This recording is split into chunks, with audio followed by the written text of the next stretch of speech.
stars blazing so bright, calling the fight from the islands. We stand from dawn to twilight, the empires rise and conquer. In the wild face of danger, carry on to the victory. You better take a deep breath, each dawn it brings a bitter fight. Another chill may run down your spine, fear lurks beyond the other side. Carry on to the glory, to the great victory. Never give up till you die, never give up in this life. For every word that you win bright, it's time to become. Never give up on your mind, hold your weapons, strive and fight. For every kingdom that falls and rise, it's time to become legendary.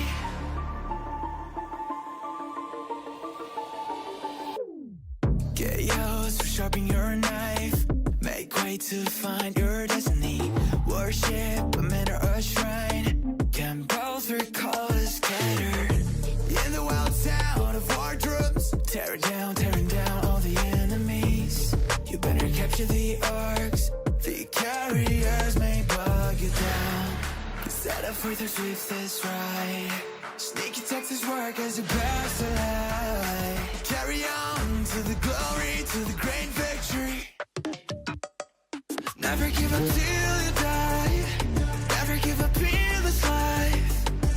For every word that you win bright, it's time to become. Never give up on your mind, hold your weapons, strive and fight. For every kingdom that falls and rise, it's time to become legendary. Across the oceans, stories will be told. How you struggle, how you try to define the world.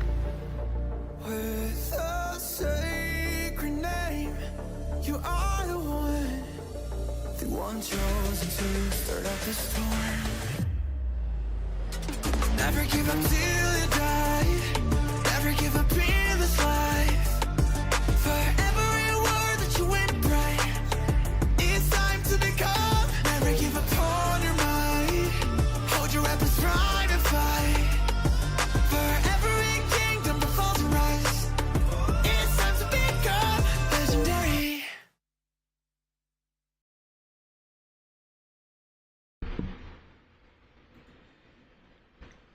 Yo, what's going on YouTube? Welcome to the Rise of Kingdoms Global Champions Grand Prix.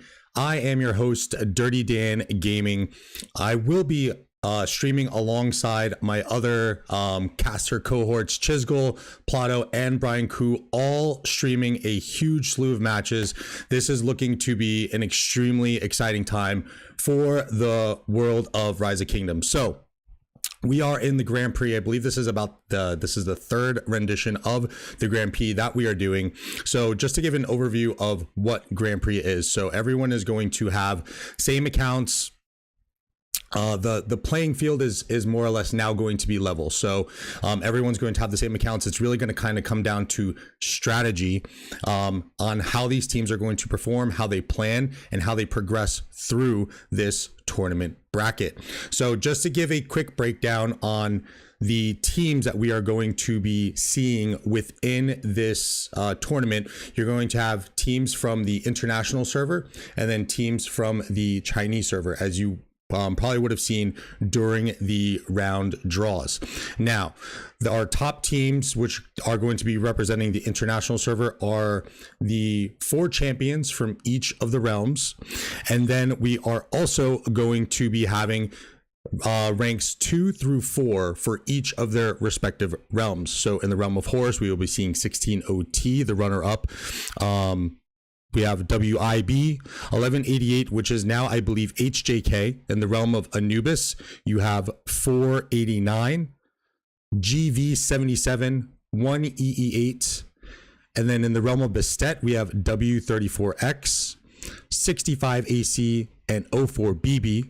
And then in the realm of Sobek, we are going to have VV63, which is a rebrand from a former team, and 17C and 242 A. Now, there was an additional 4 spots remaining, which you could have registered for on the Rise of Kingdoms website.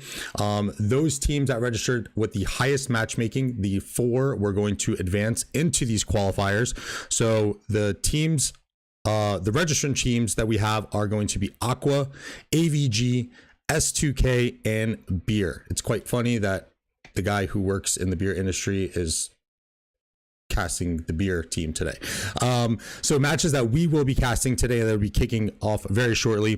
HJK versus 16OT is going to be our first match that we are going to be streaming here on this channel portion. AQUA versus O4BB for the second match, and then S2K versus Beer for the third match today on this video, or on this stream, I should say. It's oddly enough that I ended up, out of the 4 casters, I ended up with 3 of the 4 website registrant teams. So AQUA, S2K, and Beer, I am going to be streaming today very shortly. So it's going to be very nice to see how the runner-up 16OT are going to fare against HJK going into this first round. And then also just a quick overview, round robin. So each team in the group, they're all going to play each other. Whoever has the most points is going to then advance into stage 2, which you'll start to see on your Rise of Kingdoms interface as we get through this weekend and the qualifying matches. So the top teams from each of the groups from this Grand Prix are going to advance into stage 2. So we are going to, we're about a minute away from kicking this thing off. Let's see if we can get in game here. Okay, we have about 30 seconds left until we get in game. Just wanted to make sure that that was going to be ready to go. Chat, let's see it. Who do you guys got winning the whole thing? Who do you guys got winning this group? It's going to be very interesting to see level playing fields. Who's going to have the best strategy and come out as Grand Prix champions? There's a lot riding on this thing. It's kind of cool too. You have this, you know, who's going to represent the international server, and then who is also going to represent the Chinese server. So it is definitely going to be very interesting to see, kind of developing a little bit of a rivalry between the 2 servers, which I quite like. And let's go ahead and jump into the match.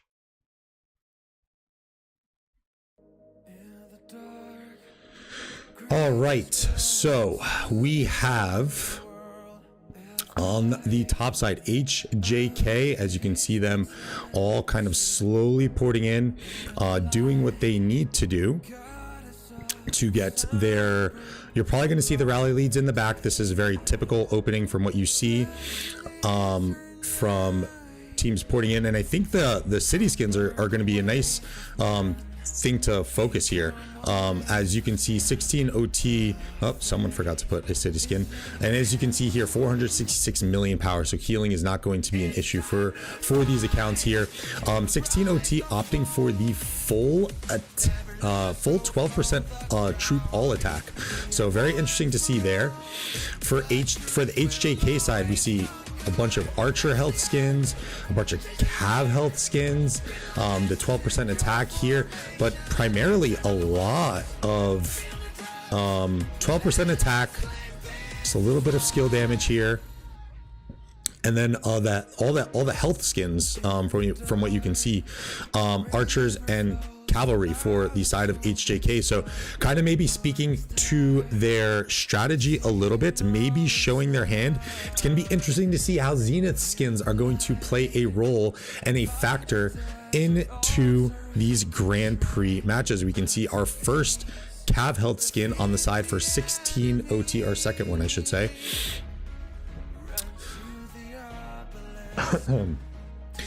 Minute until the match starts.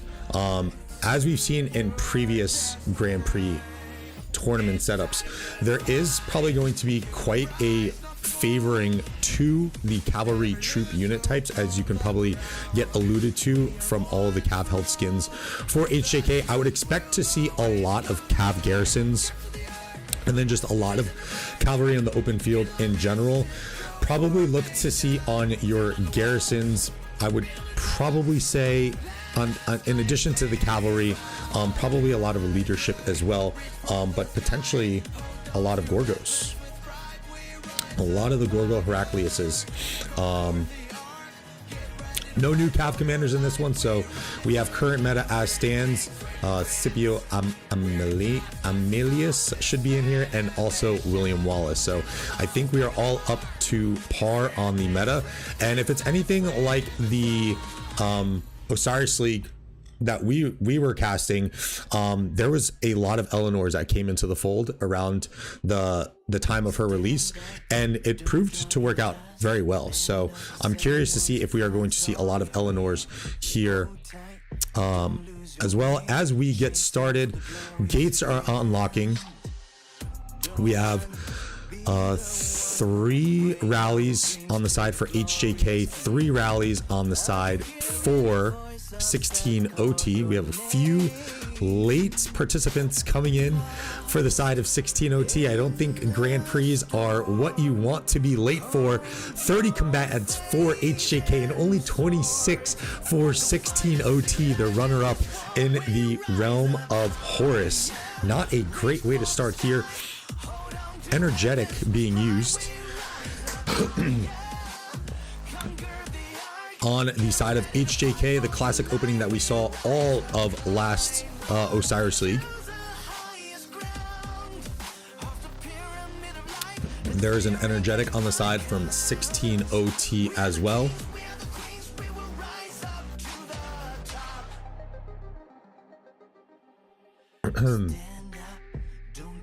Guys, chat, who do we got winning this? 16 OT or HJK? Do we got the runner-ups taking down HJK as Obelisk look to be capped? Pretty well timed there. Outpost being captured as well. A little bit fast on this. Capture on that outpost for HJK. Obelisk look to be pretty much in line. A slight advantage here. Not going to be much doing. Let's zoom in and get a glance at what some of these troops we are going to be looking at. There is the Eleanor. Lots of Cav in these Grand Prix. Cav gang, baby. If you follow my channel, you know I am a very heavy favorite to the Cav gang. Shout out to all my Cav gang players out there. Tons of cavalry troops, lots of the Joan primaries trying to get that fast release from structures from the talent tree. Let's see if we have anything else going. You got your full T1 runners going to these obelisks, and let's get a look at the what these guys can see.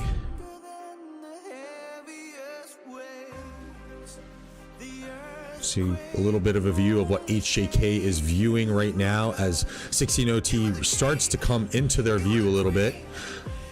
And then if we go for the side of 16 OT, they can see that nice group of HJK players moving down.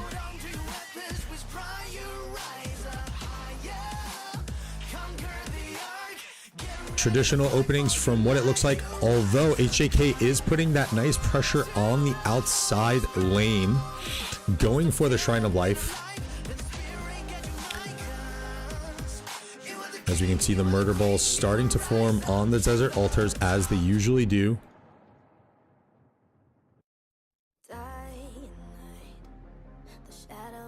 A little bit of a mirrored tactic here. 16 OT kind of putting a little bit of that pressure on that outside lane as well. Something that we saw a lot in last Osiris League is those teams really starting to utilize the outer lanes, really forcing teams to make the decision when you're going for that mid arc. If you are able to take one of these outside structures, it can be very detrimental to the team that has lost them. Due to you just have to kind of make the decision. Do you want to go and take back to your structure, or do you want to get into the mid for that first arc fight? As we get our first fights going down on the topside desert altar, HJK on that kind of putting that offensive approach here. As we can see all the Cav coming out to play. You got the XYs in the field. That's when you know that they're utilizing all the Cav marches that they can. HJK wiping this field from 16OT. 16OT still down 2 players. Little battle going down on the top side. Obelisks have been captured. Structures are unlocking in 30 seconds. HJK is handily taking care of 16OT on that top side for their Desert Altar control, pushing the objective on the top side for the Sky Altar as well, wiping the field. Looks like HJK is going to get an early jump on all 4 altars here. Let's go down to the bottom side Desert Altar as this unlocks in 10 seconds. This is very crucial for 16OT. They are out of position on 3 out of the 4 altars. This is probably the one altar that they have the best chance of sneaking into. Can they get it? They did. 16OT is in with the Eleanor. Now they have to fill that structure and hold it. HJK is proving to have quite a significant field here from what it looks like. And it does look on the top side, 16OT was able to get into their own Sky Altar. So level playing fields on the altar game. However, HJK has taken the Shrine of Life down here as they rotate to the Desert Altar to try and clear the field and maybe get a cheeky little capture over here. I think with this rotation too, with having as many cav troops available as you do have, I think it really does open up that option for you to rotate to this Desert Altar. I feel like if this was normal accounts with, you know, archers and infantry, I think a lot of times most people probably would just opt and dive for the obelisk or dive onto a city to kill and refresh and get ready for this mid fight. But because the troops are kind of significantly quicker, you can have that option to rotate onto a structure like this, as HJK is putting pressure onto the 16OT Desert Altar. Building advantage in favor of HJK, controlling 2 of the shrines, the Shrine of Life and Shrine of War from 16OT. 16OT really trying to hold on to this bottom Desert Altar. Let's just quickly glance up at the Sky Altar. It looks like this was defended properly. This should be okay in the hands of 16OT. That's a nice sigh of relief, as they can probably most likely get that top side going and getting ready for mid. HJK just harassing this Desert Altar, really trying to get it down. I don't think they are going to be able to. The refreshments and the reinforcements from 16OT is just going to be a little bit too quick here. Not a lot of health remaining on these HJK troops. Oh, and HJK does flip it. They do flip it. I don't know if they have a garrison around. This is huge for HJK, even for them to flip the structure and now just dump whatever troops you can into it. There is a garrison coming. Heraclius is 30 seconds away.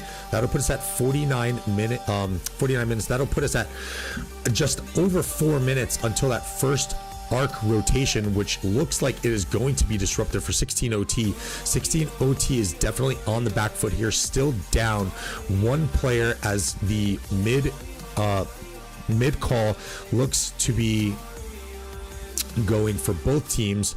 Huge cap by HJK to steal this Desert Altar.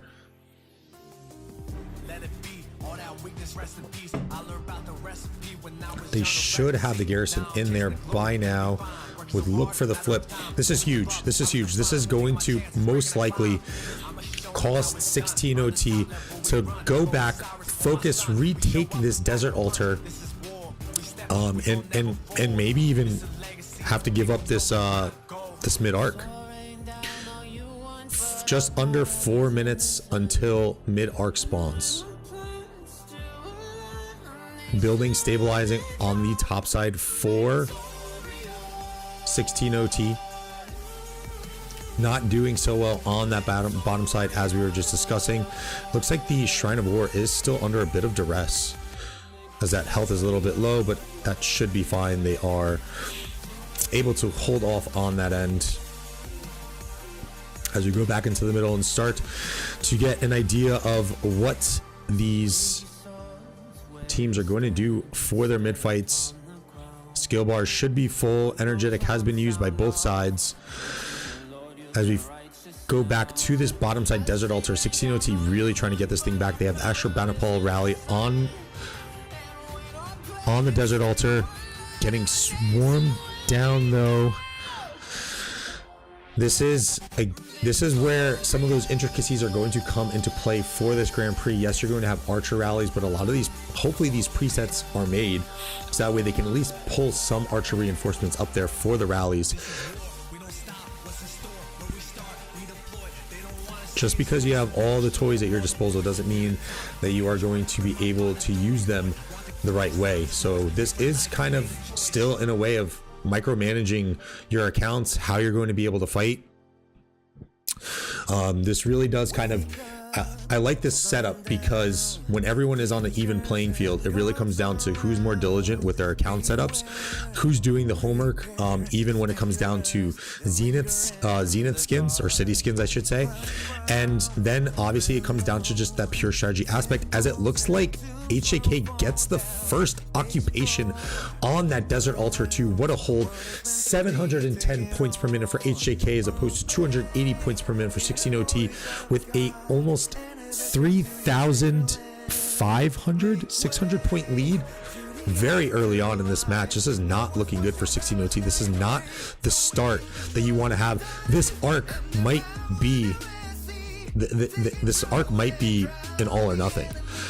They might need to go in and snag this arc because the lead is so large right now.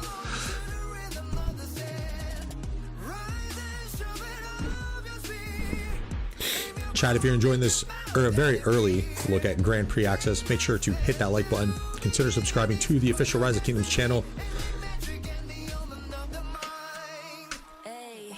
1 minute, just over 1 minute until arc spawns, and we have an early dust up 1 minute before, although dust up is going to last for, I believe it's a couple minutes. Can't remember off the top of my head, but it lasts for a little bit, so it isn't that early. We do have the dust up. 16OT might be feeling that pressure a little bit as they do stabilize their desert altar. Building still being harassed. 16OT trying to push the objective, being down, having the dust up.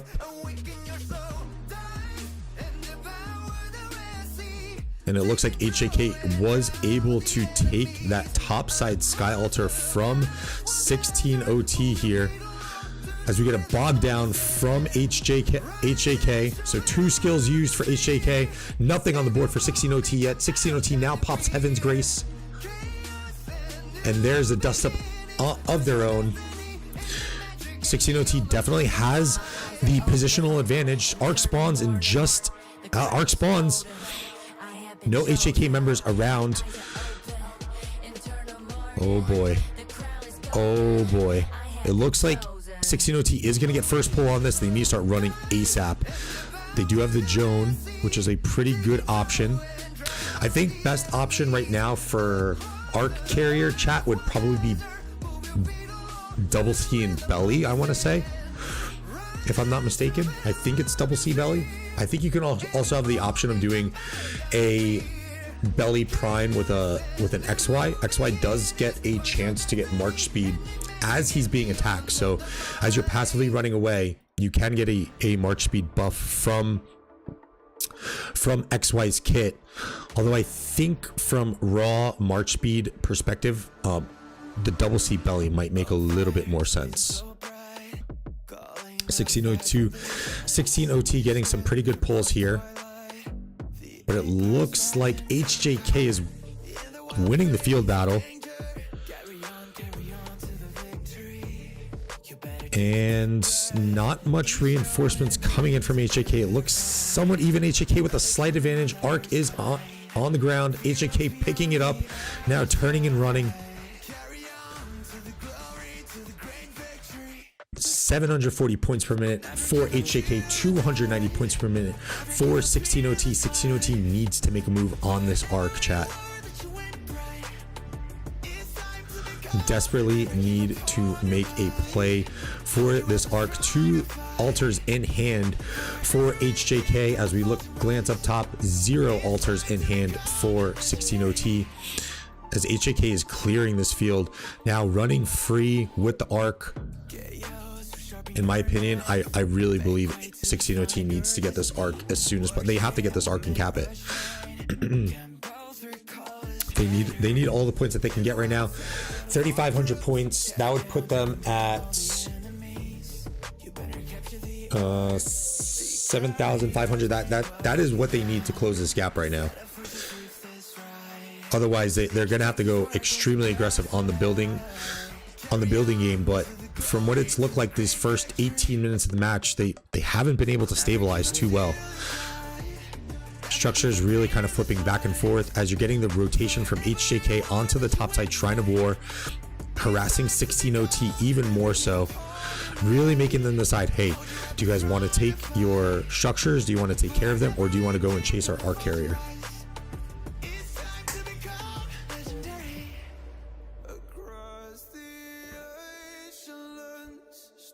So have a nice little bit of an open field presence coming from HJK here.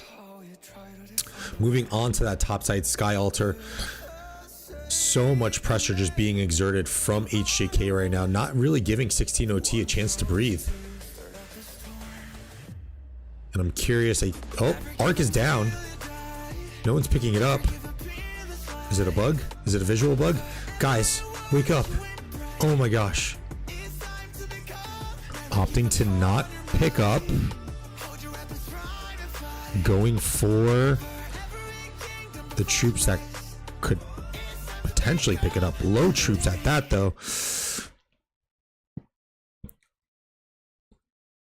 And HJK does pick up the arc once again as they start to bring it over to what it looks like they're trying to bring it over to an outpost, the farthest outpost on the top side.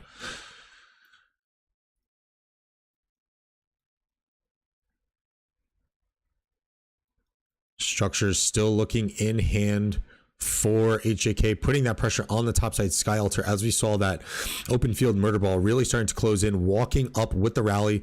Very good technique there. And it looks like they are going to get the Sky Altar down.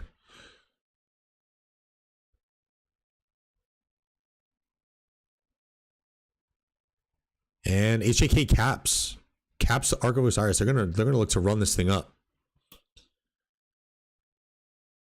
Did they cap? Said it capped. Okay, never mind. They did not cap. I apologize, chat. I saw the message on my screen. I don't know if I misread that or not, but I'm pretty sure it said it captured the arc. Or maybe it just meant pick up the arc. So I apologize on that. HJK does take topside Sky Altar, but I don't think they have a garrison available. 16OT looks to have a fair amount of field presence there. As you go back to the bottom side, just taking back their home desert altar, looking to stabilize their building game.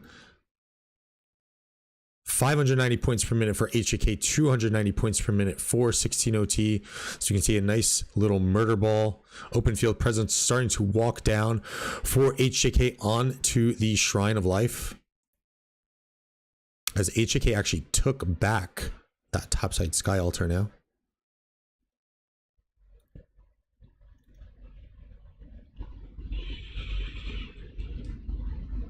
I believe I just saw a energetic being used again. Energetic being used by HJK. No energetic being used from 16OT. So this looks like this is an Eleanor and Heraclius garrison. Will be quite interesting to see because of the prevalence of the archer rallies. If we will see a pure Cav garrison, I just don't know if they're going to hold up enough for against the swarms. And it is curious to see we have not seen a Gorgo garrison yet in this match. So all Eleanors so far from what I've been able to see.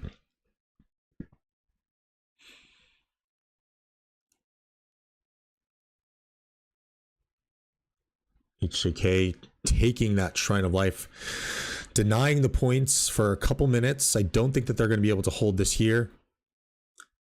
Fight coming on for the desert altar. As you can see, the murder balls forming. 15 seconds until this thing starts to finally generate some points for 16OT. 16OT does have the Desert Altar in hand from HJK. Very nice play here. This is where they're going to have to really get aggressive here. They don't have the arc. They don't really have the control, as HJK is looking to hold on to this thing, man. This looks very intimidating with nothing but Zenith skins surrounding this obelisk. It makes the obelisk look extremely small, much smaller than usual. So 16OT is going to have to really get aggressive onto these structures. And I mean everything, like not even just the altars, but they even got to go for these outposts here. Got to start getting as many points as they can. As soon as this fight is done, I'm actually going to do a little bit of a zoom out and see how many provisioners we have going. I want to see how much I guess relevance, again, I should say, trying to figure out a different word to use, but relevance, the farming meta will be in here for the Grand Prix. It definitely played its role in last Osiris League. I was keying in on it a lot, and we even saw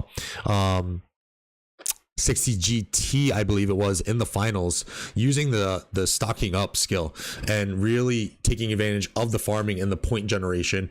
And I believe it was 12 points in total they were able to generate for a mid fight. So really going to be looking for that strategy if that is going to play a role in Grand Prix, as HJK does take the Desert Altar once again from 16OT. And just as a quick note, 16OT is playing a man down, which is pretty big. That's 5 troops that aren't going to be on the field for mid fights, for whatever it is. Lack of provisioners are going for 16OT. It looks like we have 2 starting to get going, and one of the I believe changes that the community mods discussed was there is gathering gear in this now.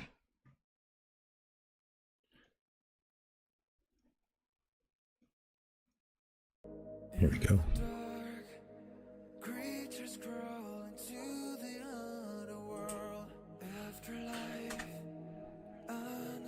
7 minutes left until the arc is capped, or has to be capped, I should say.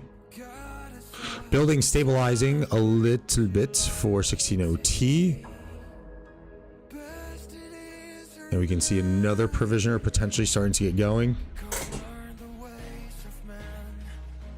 A lot of pressure for HJK. This is very tough for 16OT. This is not what you wanted. We spoke about this a lot in the cast that we were doing with Pato and Chiz and Brian. There's just so much importance on those first 10 to 15 minutes of an arc match that if you mess up in the slightest, the uphill battle is quite significant. It's really hard to push back when you're down as many points as you are. And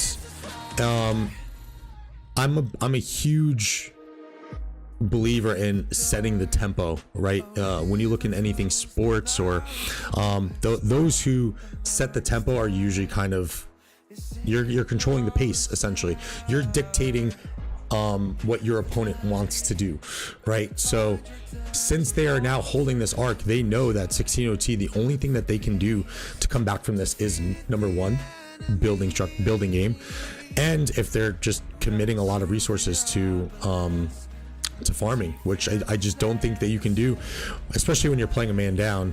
And we can see here just HJK just all over the place, just taking the outpost, chipping away at those points.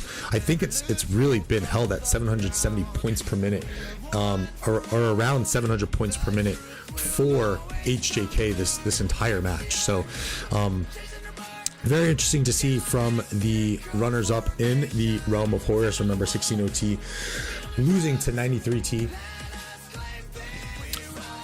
But this does not mean that they are eliminated. So they are going to play again for this Grand Prix setup. Each team in the groups, they're going to play 3 matches, and whoever has the most points at the end of the weekend is going to advance into stage 2, where all 8 of the champions are waiting. So the champions from each realm, 4 from the international server and 4 from the Chinese server. Let's go up to the Sky Altar here, where it looks like there is a rally incoming on the 16OT altar, getting all that pressure. There is no field presence here whatsoever. This thing is going to drop relatively quickly.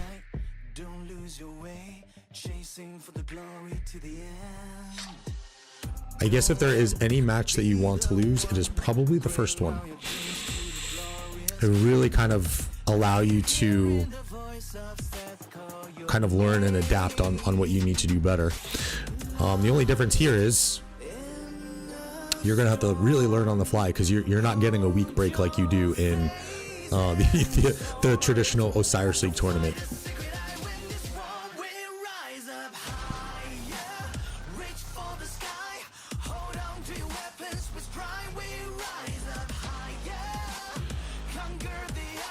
OT trying to bring up some pressure onto this desert altar, but just with no avail. HJK just seems to be a couple steps ahead here. A successful defense on their home desert altar, but right as they're done with the defense, there's just more troops that are just popping up.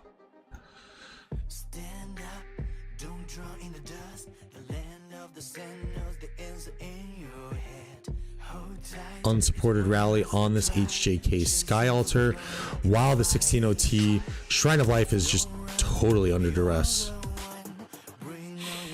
It's really hard too when you get down like this and it seems like your opponent is just kind of everywhere. It's really hard to kind of recompose the team, right? Because your timings are now kind of off, and Arc is just a game of timings. Right, and that's why you see so many Cavs running around in these Grand Prix. Pretty much all Cav, all Cav minus the couple Hermans, which I think is very key for being in the field. I think going forward it's going to be interesting to see if we potentially see more William Wallaces. I don't think Smite is really there in the realm yet, at least for Arc, but there's probably going to be potential as we start to see more Smite damage commanders coming out, and we know that Smite tree is really good at the rage reduction. So you're really going to now start to get a little bit more playful when it comes to these Grand Prix matches, right? When you have access to all the nice little toys and knickknacks that you have, right? Is a team going to want to compose themselves of, March speed and a lot of Cav troops? Are they going to want to compose themselves in the garrisons maybe being a little bit tankier to anti-swarm with Gorgos, and then that allows them to bring more infantry onto the field to debuff the rage for enemies a little bit more? And then obviously as we kind of progress with the new archer commanders that are going to be released, are we going to see a major impact on what healing is going to bring into the strategy realm of Arc matches? So a lot of things that could potentially shift here in the meta for future Grand Prix and Osiris Leagues in general. No garrison in that Shrine of War for HJK. Oops. 16OT looking to take advantage of that. To take a look at the points per minute, 590 points per minute for HJK, 230 points per minute for 16OT. Arc has been capped, 7.5 minutes until the next Arc spawns. This is probably going to be about a 2 Arc match for sure, obviously. Total vision being dropped by HJK, having that surplus of skill points, it seems. 16OT really looking to, I believe, full bars. They haven't used energetic since that Arc fight, and they haven't used any skills actually since that first Arc fight.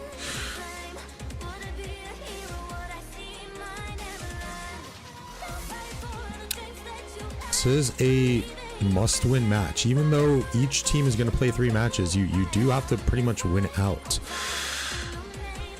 Winning is going to be the cure-all for everything here in this round-robin setup.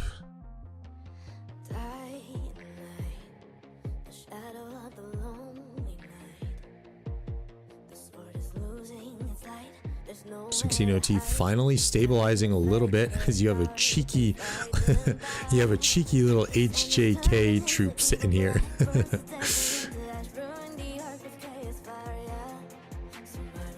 Just waiting for the perfect opportunity.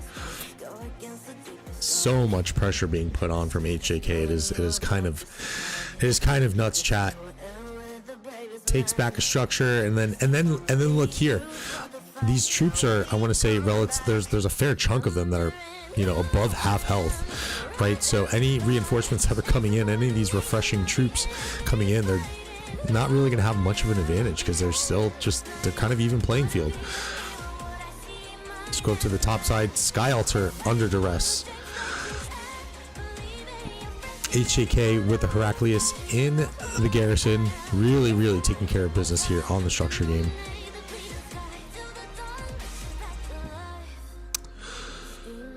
And then we have mid calls starting to be made, 5.5 minutes. HJK with a nice move here. It's almost like they knew that 16OT was going up there. That was weird. And then 16OT knew that HJK was going to send a troop over there. So then they said, hey, let's go back. Do you have a sentry here? So we go on to site view. Ooh, a little bit of a zoom out here. HJK just doing everything proper. Everything proper. Good sentry usage.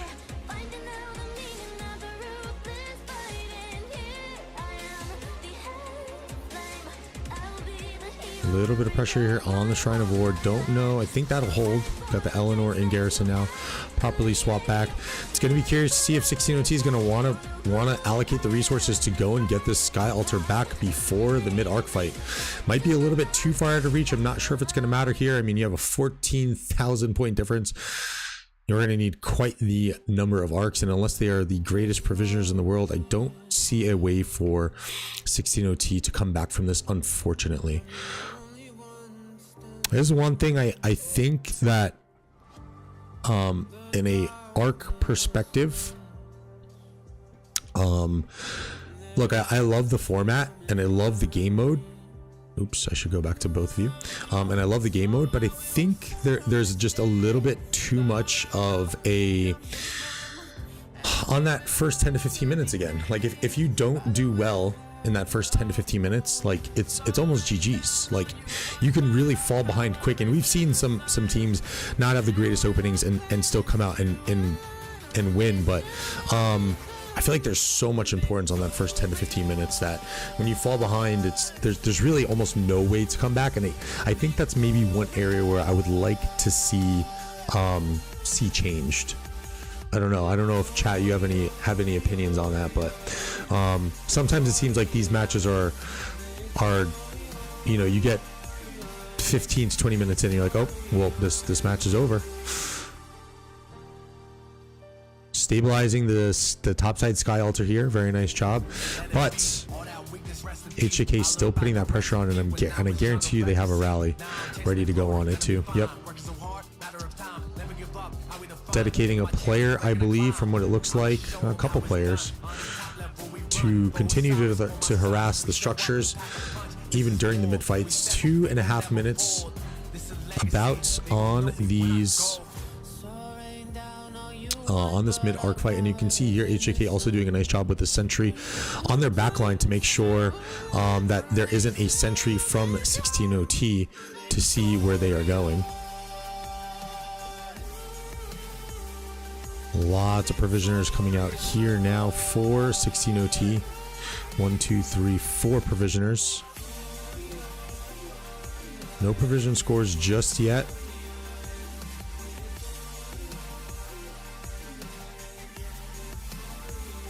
And the arc fight's starting.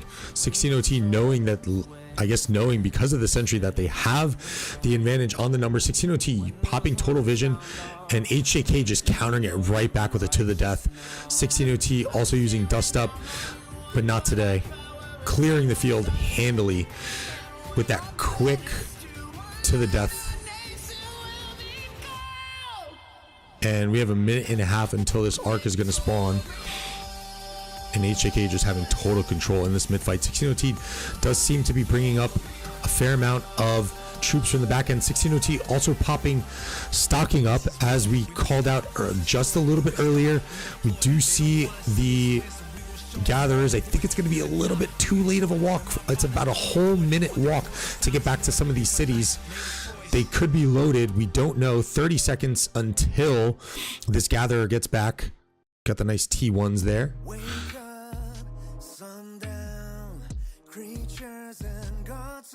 So we had 16OT using Dust Up, Total Vision, Dust Up, and Stocking Up, looking to get another skill popped out here, hopefully.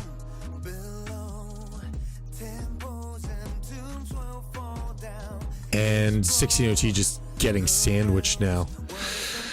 Oh no.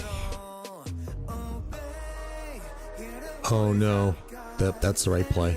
That's the right play. Go and pick off the troops. There's the to the death from 16OT. So the stocking up tactic working there. There's the 12 points that we are kind of talking about.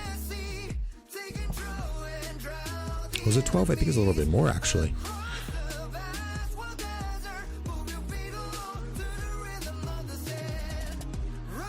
Total Vision.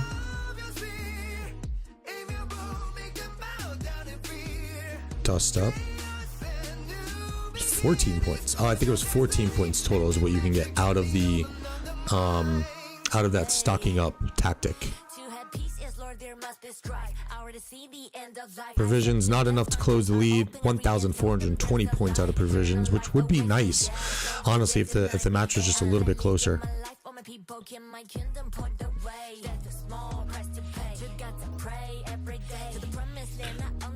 Still 29 players on the board for 16OT.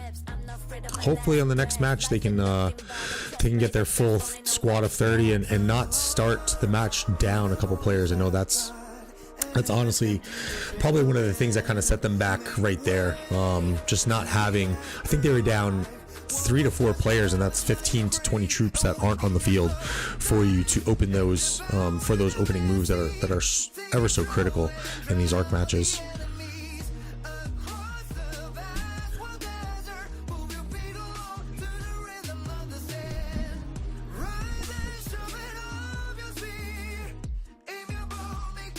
And just total control here for HJK.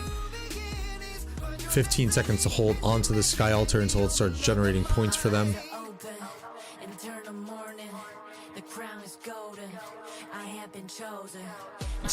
The Eleanor even getting in on the action here to try and get that garrison down.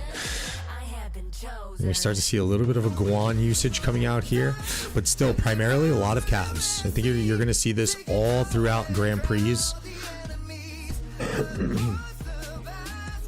There's Energetic being used by HJK.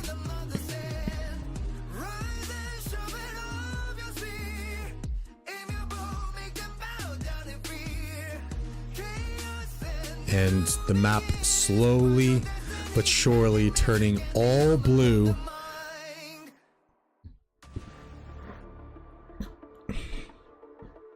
Definitely not what you want to see if you are 16OT as they flip back their desert altar.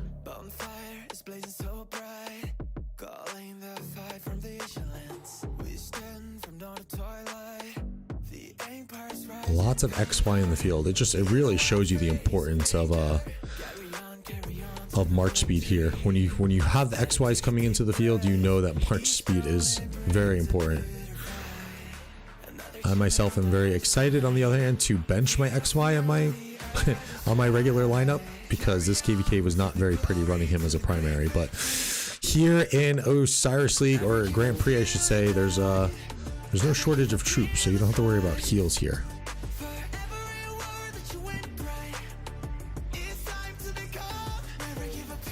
No significant power losses here.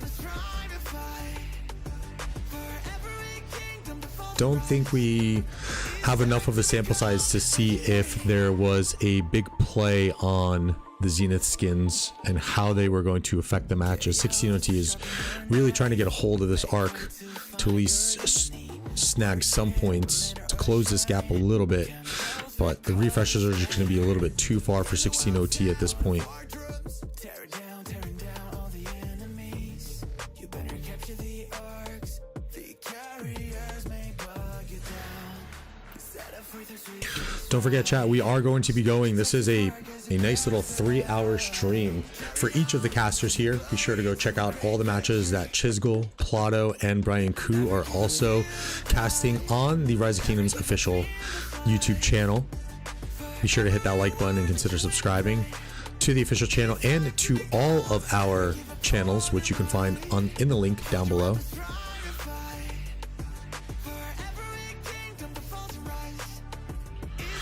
With the next matches coming up that we will be casting, it's going to be AQUA, which is one of the online registrant teams, versus O4BB. O4BB, actually, I am very excited to watch. They had very good strategy from what it looked like. I remember watching, I think, catching the end of one of their matches. This was before I got invited to be on an official cast. I believe I was doing it on my own channel, and just a great move to win their first match with a sneaky tactics play, I believe it was. So definitely look for some nice strategy to come out of O4BB, being one of the kind of the new kids on the block in the realm of Bastet, placing in that top 4.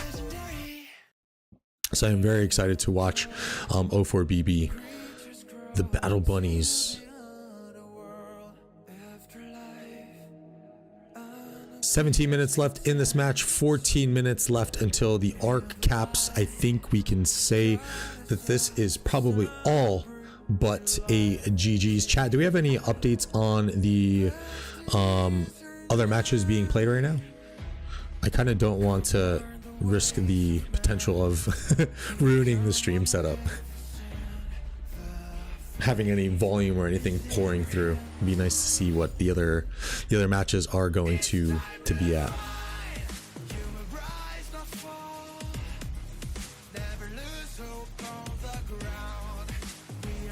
I should actually probably stay here. Only area that's getting a little bit of action. And total outpouring. Looks like a full mid call here from HJK with the amount of blue troops that are marching down here.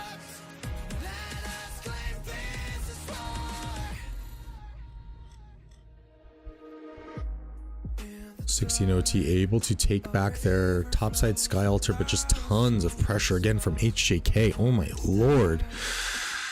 There's so many. It looks like there's almost an outnumbering of like 5-1 at any given moment for HJK compared to 16 OT.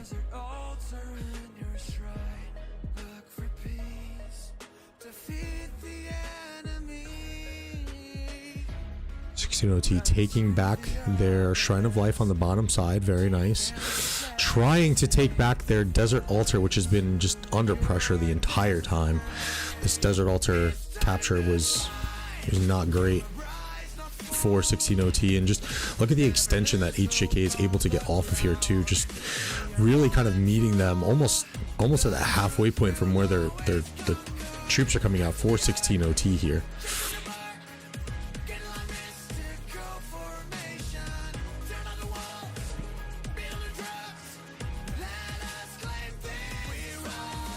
HJK doing a really good job utilizing the Heraclius YSS. I think that is probably going to be what we are seeing the most of, the Heraclius YSS and the Eleanors.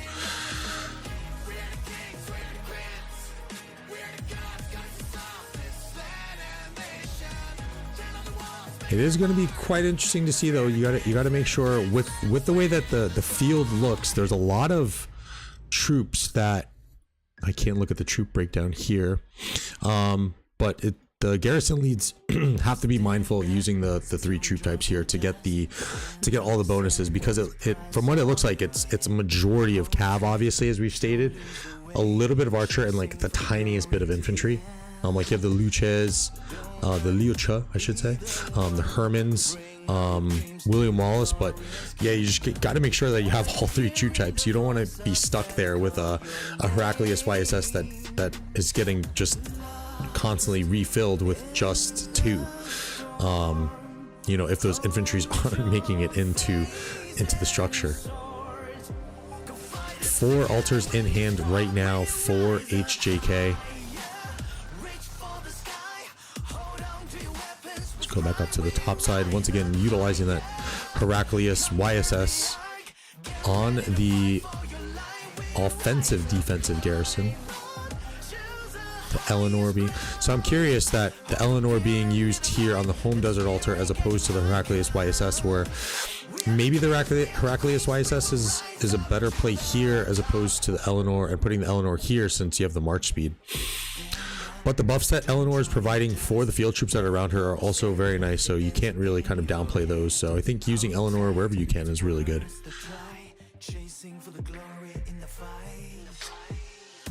Just a quick call out here. We have seen all of the skills being utilized from both sides. Pretty identical. The only difference is HJK opting for the bog down, while 16OT going with stocking up. So it'll be curious to see if they continue to use that same skill set throughout these tournaments. And very much like the Osiris League that we just got done casting, for the Grand Prix, I mean, you're gonna have all these things kind of able to play back, right, from all the streams. So scouting again is gonna be huge, to kind of, and especially even more so in this circumstance where everyone's on an even playing field in terms of what the accounts are that they're using. Being able to key in on an opponent's strategy is going to be massive. It's honestly going to be the determining factor. That, along with how people are actually playing, right? Because I think a lot of us get consumed with what an account is like and what kind of accounts a team has, but you also have to remember that there are actual people on the other side of those screens, and there are people you know, maneuvering those accounts in regards to the setup, in regards to how they're playing on the field, on what troops they're targeting, on how they're reinforcing. So you know, it's much more than just what kind of account status you have, and this Grand Prix is really going to prove it. 16OT able to take back that desert altar, but instantly re-pressured from HJK. I think I actually saw someone also getting a little bit playful now too, since the score is widened to a safe enough margin. I think I saw someone over here with 5 archer marches, or at least 3, because I saw a Nebu in the field, which is quite curious in the realm of what meta we are in.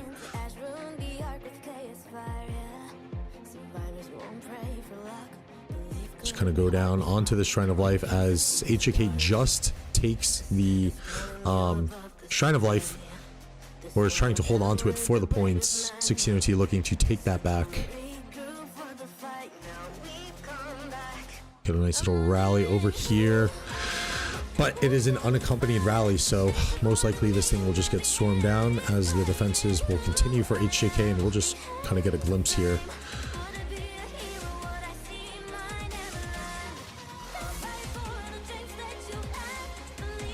See garrison slowly coming in for HJK.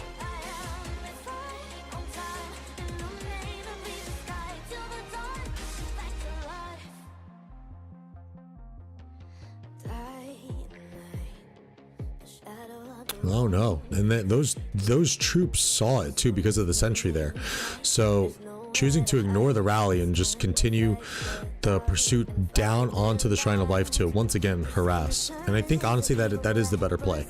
Let your garrison do the work. It's an unaccompanied rally for the most part, to their knowledge, and you have all the troops that are coming in from behind that can back you up and take down that rally. So that was a good play here by this group of players to take out that open field and then continue pressure on to the structures of 16OT. So we pan up to the 16OT Sky Altar as it's just about to fall. Again, just so much pressure being put on from HJK as we wrap up these final 10 minutes here. There is going to be an arc spawn, but not going to make much of a difference here.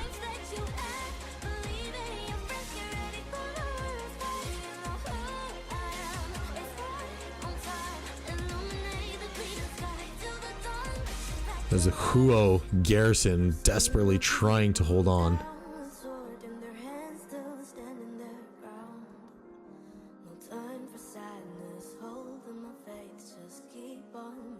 And it does the job.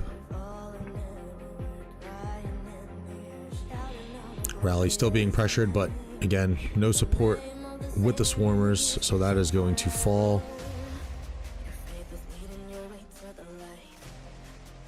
Just a constant battle of losing the altar, going in to take it, lose the altar, going in to take it. So you can see here, 1900 provision points.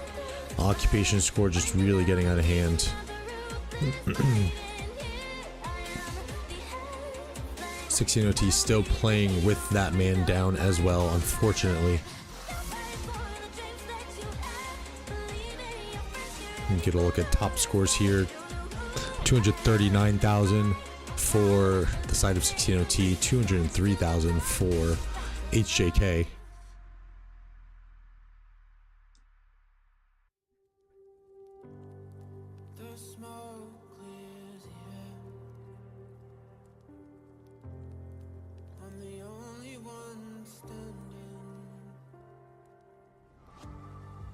Everyone kind of resetting, getting ready for refresh, get ready for the next fights. You see the nice murder ball here, which 16 OT does see due to the sentry. A minute and a half here. Rally will be coming soon.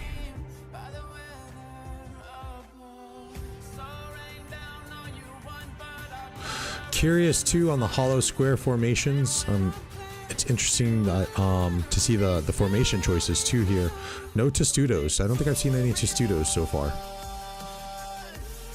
And just as just for clarification again, all the accounts are the same. As I had asked the community managers, the armaments are all going to be base stat. There's going to be no inscriptions on them. So no regular inscriptions, no special inscriptions. Everyone has the same gear, no awakened gear, as we can tell by all of the full troops that are coming out with 330,000. If they were awakened gear, we would be seeing more troop amounts on there. So no awakened gear.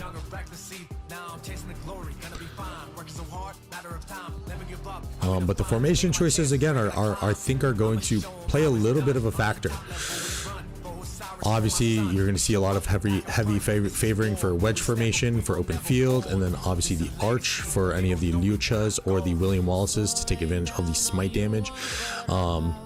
Triple line formations for the march speed on the double C's and potentially even arc carriers. And hollow squares from a majority of what I've seen on the garrisons so far.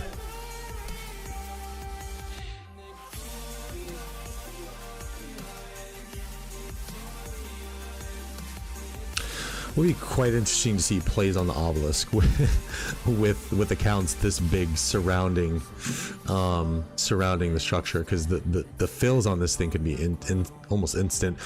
Someone opting for no city skin here.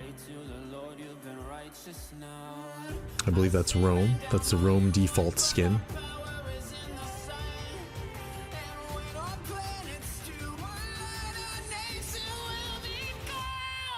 Take a look over here for the side of HJK. I think everyone has their Zenith skins the appropriate way. Don't think we'll see any sneaky tactic openings for these beginning obelisks. Actually, we might because before the cities get set in, I think that's obviously your best time to go and take advantage of an obelisk capture to kind of throw off the timing of some of these of that initial capture and the teleports. See pressure coming on here. 16 OT trying to get back at their sky altar.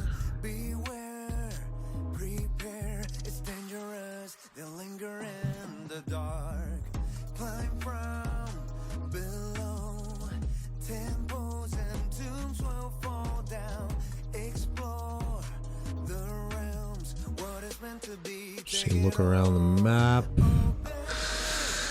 Yeah, this score has really been sitting at probably around an average of like 600 points per minute in favor of HJK. I would say on average, roughly. Just very little point generation for 16OT.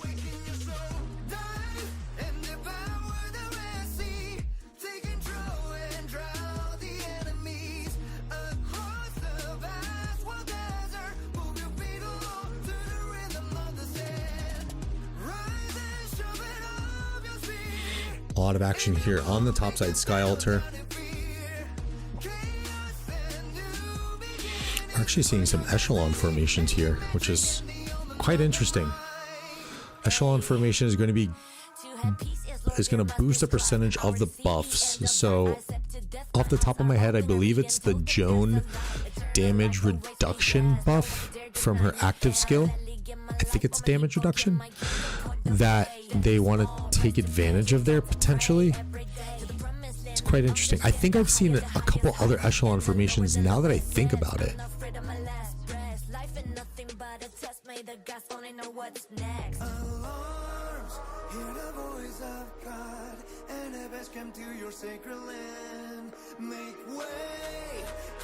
Be curious to see if any teams opt for like full triple lines.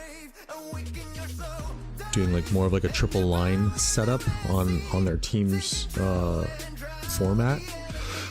Go full on march speed on that thing instead of the little bit extra skill damage.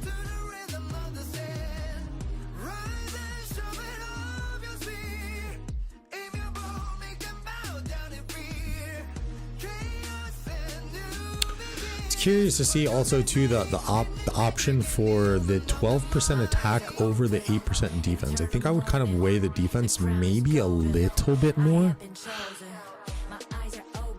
Maybe. But I guess with the attack, you really want to kind of get those structures down as quick as possible, clear the field as quick as possible. So I guess opting for the attack kind of makes sense here.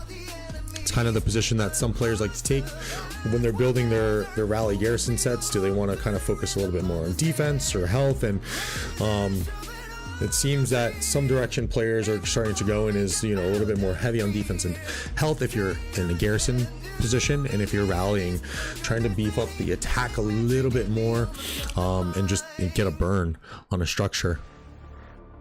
So kind of taking a similar approach here in an arc format. Minute and a half left in the match.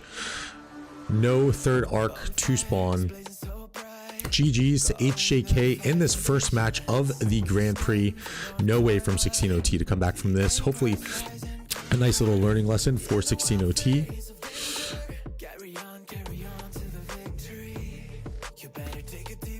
And don't forget to hit that like button, guys. Consider subscribing. We're going to keep this stream rolling after this match is done. We're going to take a short break. Next matches are going to start at I believe they're 14:05, so we'll come back shortly after.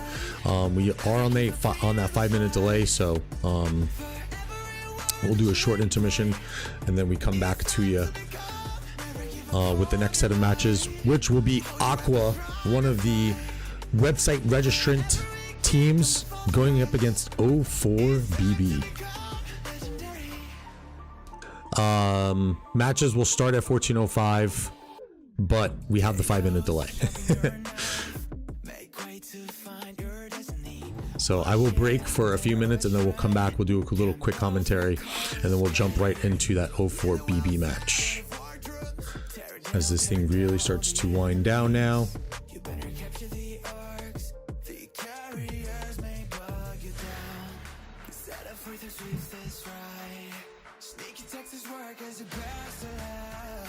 And there you have it.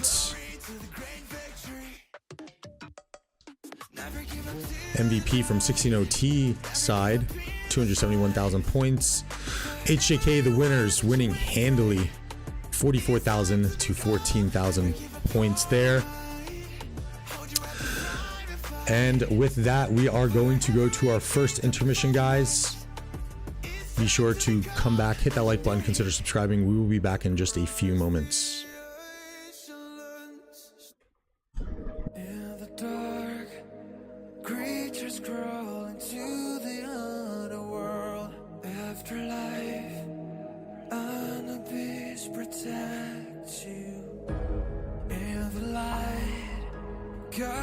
Goddess of the sun brings you life a deity. Best it is her name. Come learn the ways of man. Become one with the sand. The fate is in your hands. It's time to fight. You will rise, not fall. Never lose hope on the ground. We are one for all. The truth will always conquer. Capture the earth, chasing the mark. Get like mystical formation. Turn on the walls, beat on the drums. Let us claim this is war. In the dark, a river flows. The Nile is so big, power. A morning star is seen in our side. In the light, find your desert altar and your shrine. Look for peace, defeat the enemy. Run to the obelisk, defend this legacy. Fly to your destiny. It's time to fight. You will rise, not fall. Never lose hope on the ground. We are one for all. The truth will always conquer. Capture the earth, chasing the mark. Get like mystical formation. Turn on the walls, beat on the drums. Let us claim this. We run higher, reach for the sky. Hold on to your weapons with pride. We rise up higher, conquer the ark. Get ready to fight for your life. We rise up. We are the kings, we are the queens. We are the gods, goddesses of this animation. Turn on the wall. All right, guys, and we are back. We have just under 30 seconds until this next match is going to kick off. Aqua versus O4BB.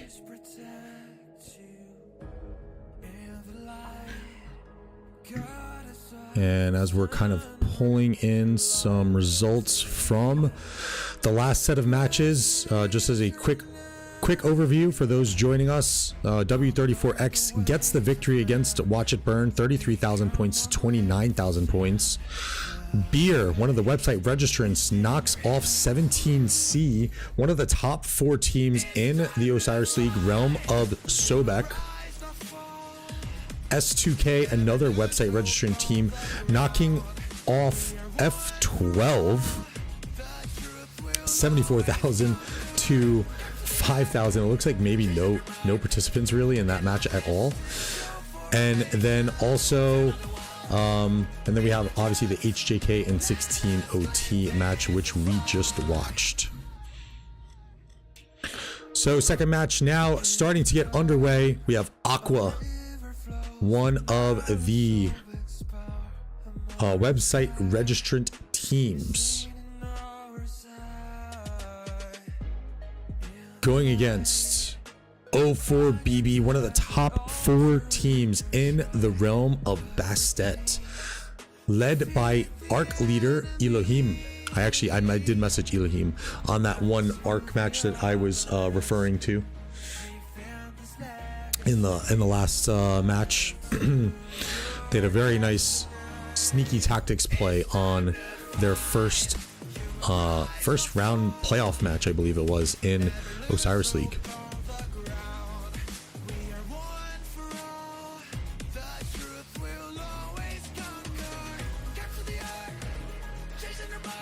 See here, a lot of Cav health skins, a lot of Cav attack.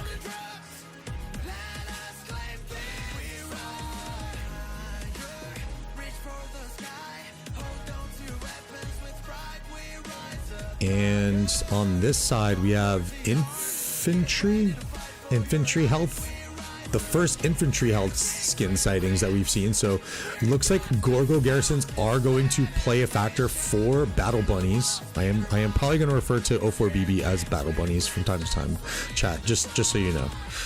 For those who can't see, my little icon or logo is a bunny. So let's go battle bunnies.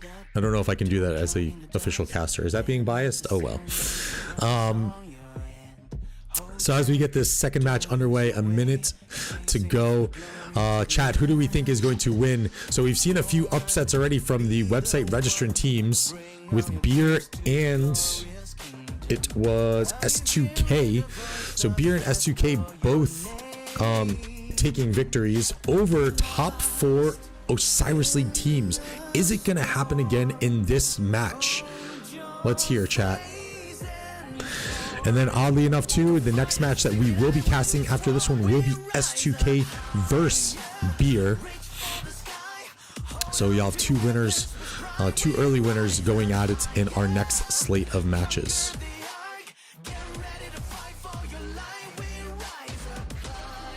"20 seconds as we get ready to kick this thing off.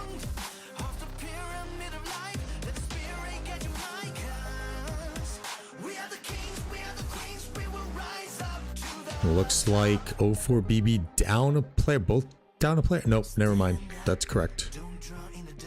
And here we go. AQUA versus Battle Bunnies in our second match of the stream. Energetic being used on both sides.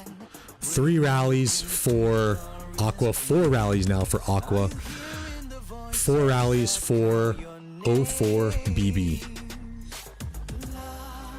So it looks like rallies going on both of their structures. Let's see if we get good T1 marches coming out of the gate. Let's go in and do a little bit of a zoom in. Sentries being dropped. So we can see again a lot of that cav. There's our first Justinian sighting. I don't know if I saw any Justinians in the last match. That's primaries. Lots of cav marches coming out of this thing.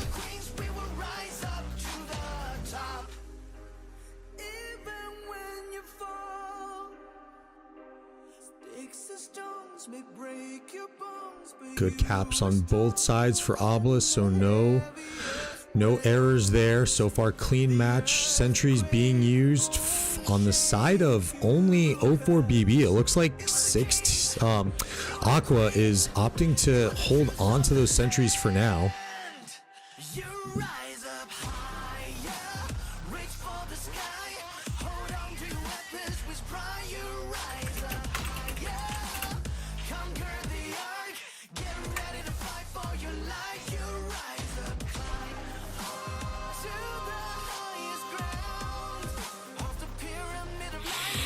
Let's see if we have traditional standard openings, everyone going for altars, obviously. Let's see if there's going to be any pressure.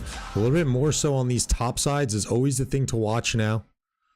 A lot of teams really starting to kind of pick up on that.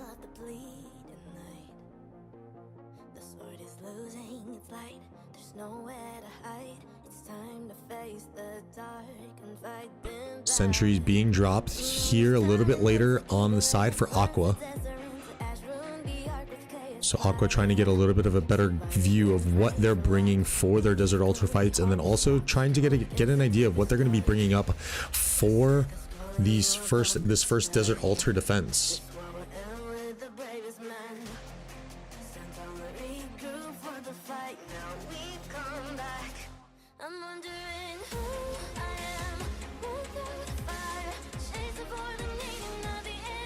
It looks like AQUA is taking that approach to bring some amount of troops up to the Shrine of Life. It looks like probably a full defensive approach from O4BB here. So similar tactics. O4BB going up for the Shrine of Life. AQUA sending some defense. No defense though here on the side for O4BB. So that is going to be quite curious.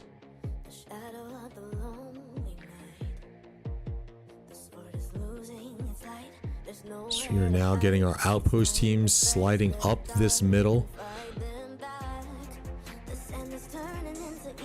And it looks like a murder ball forming here for Aqua, right in position to kind of stop these or slow down the O4BB marches. And a huge, interesting tactic here, really going out of the way here with one of these marches to try and hide them.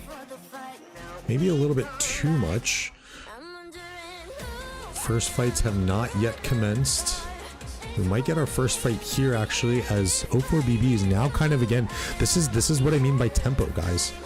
Even here, even by being in this spot first, and O4BB realizing that there's a small murder ball here is really deterring them from what they originally wanted to do. So even small instances like this of putting pressure on your opponents and dictating, as we can see on the top side, Aqua making a play on the O4BB Sky Altar, engaging into our first battles of this match. O4BB also initiating on the bottom side, as you see the first Skippy Amelius in the field on the Aqua Desert Altar, as they prepare their defenses there, as those battles ensue. Battles initiating on the bottom side, Desert Altar, O4BB trying to push Aqua off of that. A mid brawl going on again for Aqua and O4BB. Looks like Aqua definitely has the advantage here. Is going to wipe that O4BB field, going to push down onto that Shrine of Life, looking to take and put the pressure on as the structures are going to unlock. O4BB gets into both of their structures. O4BB in all four structures, their Sky Altar and the enemy Desert Altar against Aqua. Are they going to be able to fill it? Let's get a key in here. Oh, Aqua takes it back. Is there enough here for O4BB? I don't think so. We can do a little bit of a zoom out and see there is a lot of blue there. Not enough here for O4BB, but a nice little delay on the points. 3 structures in hand. Oh no, all home structures in hand for both teams. 6.5 minutes until Arc spawns. With a nice rotation coming here from that little interesting mid like open field brawl here that we had on the side of Aqua, going to put that pressure on the O4BB Shrine of Life. That is going to probably take away some health and the march speed for that first mid fight, I would assume. Looks like maybe O4BB having some numbers here a little bit. I don't see a garrison available for Aqua, so this is purely going to be to deter some points here. And we are seeing some infantry in this matchup, unlike the last matchup that we saw, where it was extremely heavy on pretty much just all Cav and archers. So O4BB starting to bring infantry into the fold into this first cast for the Grand Prix. As Aqua has the Shrine of War in hand, the opposing Shrine of War in hand of Battle Bunnies. 5.5 minutes until Arc spawns.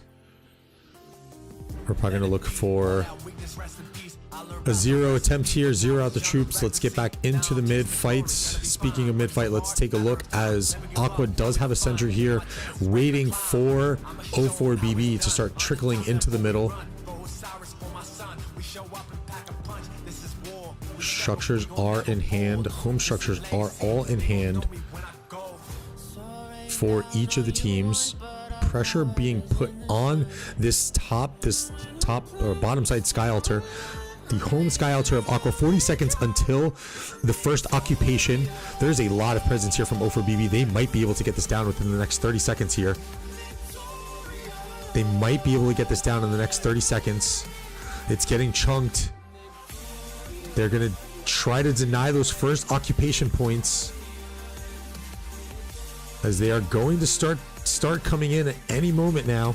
17 seconds left. I think it's going to go down. Oh, here's a backup garrison, backup Eleanor coming in again with the hollow square, as we called out last match.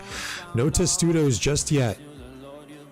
5, 3, 2, 1. Oh, and they deny the first occupation. Was that denied? Wow. I'm pretty sure they denied that. What a snipe from O4BB to deny the first occupation points on the Sky Altar of AQUA.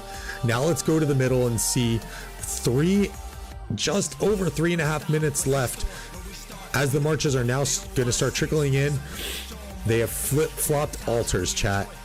AQUA has taken the desert altar of O4BB, but I believe this altar has had the first occupation points go through for O4BB. So that is the only difference here on that flipping of altars, as AQUA does have the altar in hand on the topside Sky altar, putting pressure on O4BB and making them decide, do you want to allocate resources here on this altar to keep your points generating, or are you going to meet us in the mid?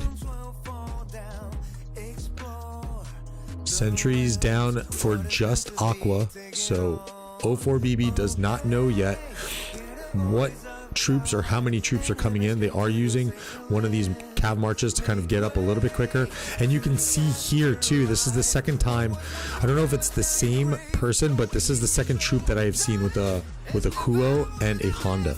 So Honda is being utilized in this match for the little bit of extra march speed. Sky altar looking like it's probably going to fall here, and AQUA will eventually get those first occupation points back. I don't think O4BB is going to have the available manpower to stall this garrison hold to get those first occupation points. So once those first occupation points do cap, we are probably going to be roughly around the same amount of points, as O4BB just shot up another couple hundred points, so they got another first occupation there.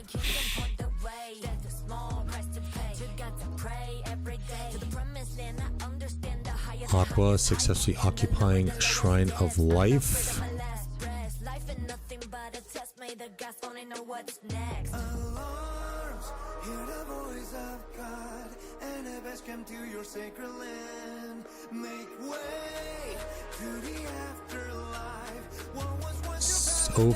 Oh no, wait, this is the sentry for O4BB. Did I misspeak before? Oh no, they put the sentry down there, so they got rid of the AQUA sentry. Got it. Minute and a half until arc spawns. Still lots of troops. Both of these teams are not fully committed. Both teams not fully committed for the mid fight, allocating resources to the structure game. Just a quick note here, as I usually like to do after the first arc fights, but as I just want to call out as I'm looking now, provisioners already going on for O4BB. I usually like to look at that after the first arc fight. Sneaky tactics being used by O4BB. Did we see where? Oh, okay, right in the middle, right in this middle group here. So looking for the attack boost. Bog down, so sneaky tactics, bog down and dust up being used for O4BB, bog down and dust up being used for AQUA. 30 seconds until first arc spawns.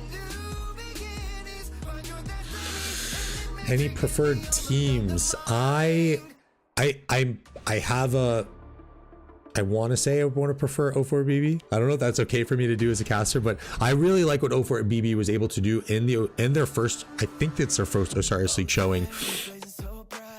In that realm of best set, getting a top 4 position, and when you look at their team too, I don't believe their structure is a very high-powered team either. So that just goes to show that they're very strategic and methodical with how they play and prepare for these arc matches.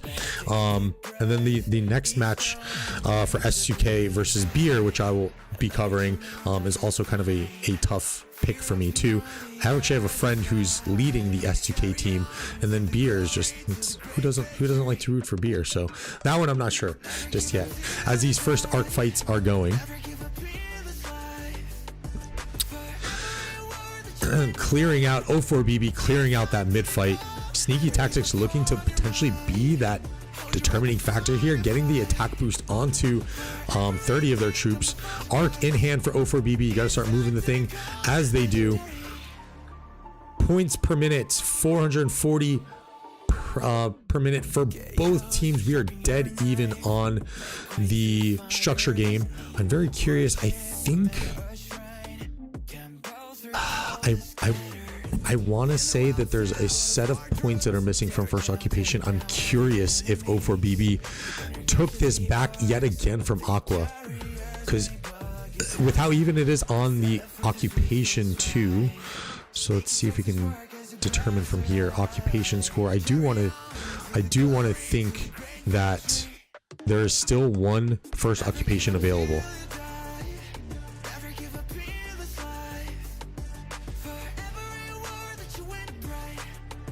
AQUA now holding on to that O4BB Desert Altar.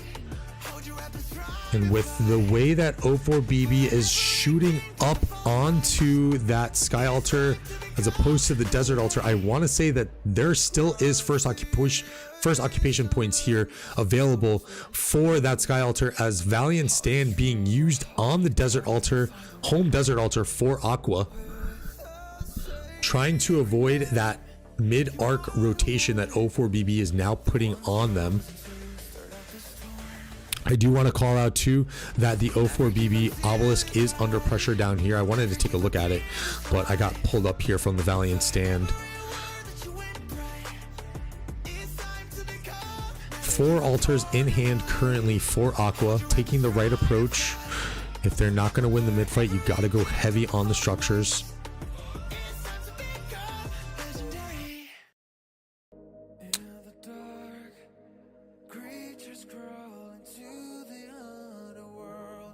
And Desert Altar did flip over, so Valiant Stand not really proving its worth there. A little bit of a waste on that skill point. Let's see if that's going to play a factor, although I don't think it is. I think that's just going to be an extra skill point. That might be part of the strategy of AQUA.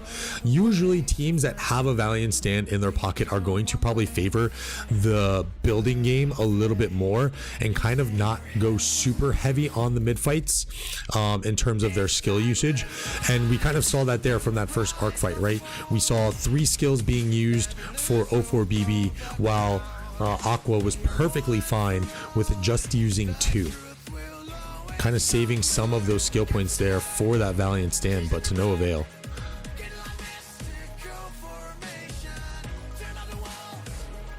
I really want to keep an eye on this. I'm curious. 20 minutes into the match and first occupation score potentially up for grabs. I'm still not sure yet, chat. So if I'm wrong on that, I do apologize, but we see energetic being used from O4BB, energetic being mirrored by AQUA. So now trying to replenish those skill points to get ready for the next arc fight, whenever that is going to be.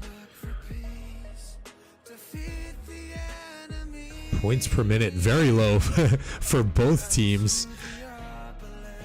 All structures kind of in limbo right now. O4BB just now successfully occupying a structure. Also occupying the Shrine of Life. Battle Bunnies entering the Sky Altar up top. 39 seconds on this hold for AQUA. Let's see if the points jump here. If points don't jump, then we know that they did acquire those first occupation points. And if they don't jump, or if O4BB is able to take this, then we have to wait another like 5 to 6 minutes to find out if this Sky Altar still has points available on the first occupation. 16 seconds, 15 seconds left.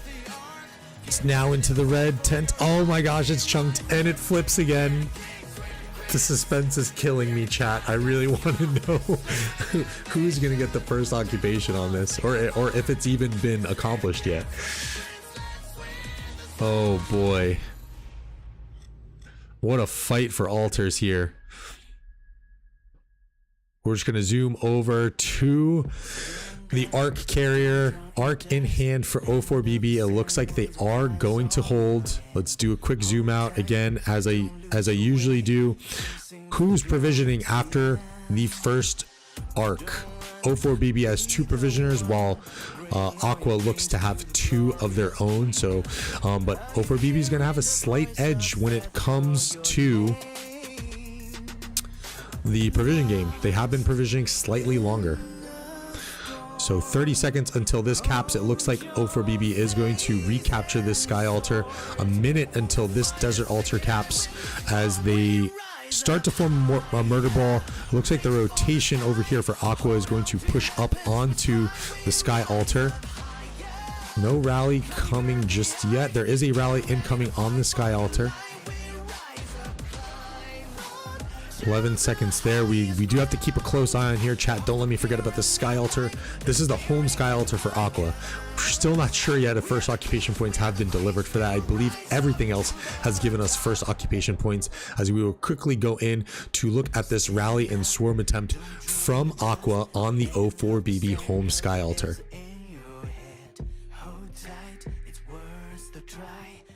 With a Burt rally, that is interesting.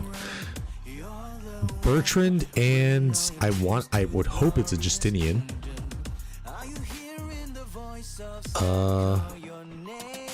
Bertrand Takeda.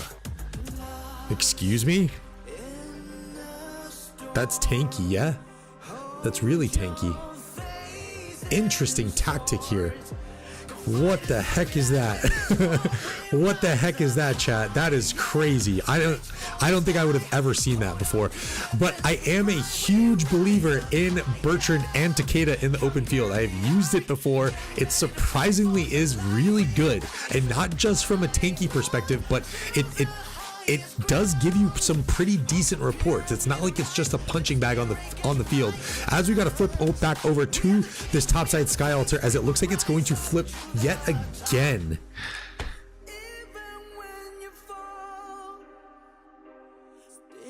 37 minutes left in the match. We're 23 minutes into the match, I should say, and this Sky Altar still might have points up for grabs on first occupation. This is insane. This is absolutely nuts. Absolutely nuts. And we just saw a Bertrand rally. It's kind of crazy. Kind of crazy.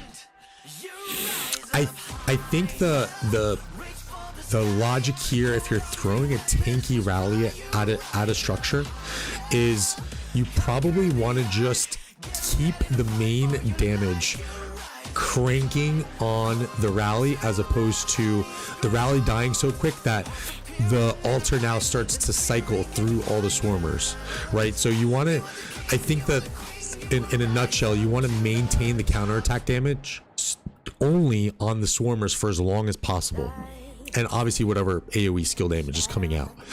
So very interesting play here. We'll see if we're gonna have to keep an eye on that. It was only one of the rallies so far, but a Bertrand Takeda rally is something I would have. That was not on my bingo card for 2024 Rise of Kingdoms Grand Prix. As we can see, the infantry rally. Now infantry really kind of starting to kind of show its hand a little bit in this second match with the Skippy Tariq. Still no Gorgos on garrisons, though. Very, very interesting here.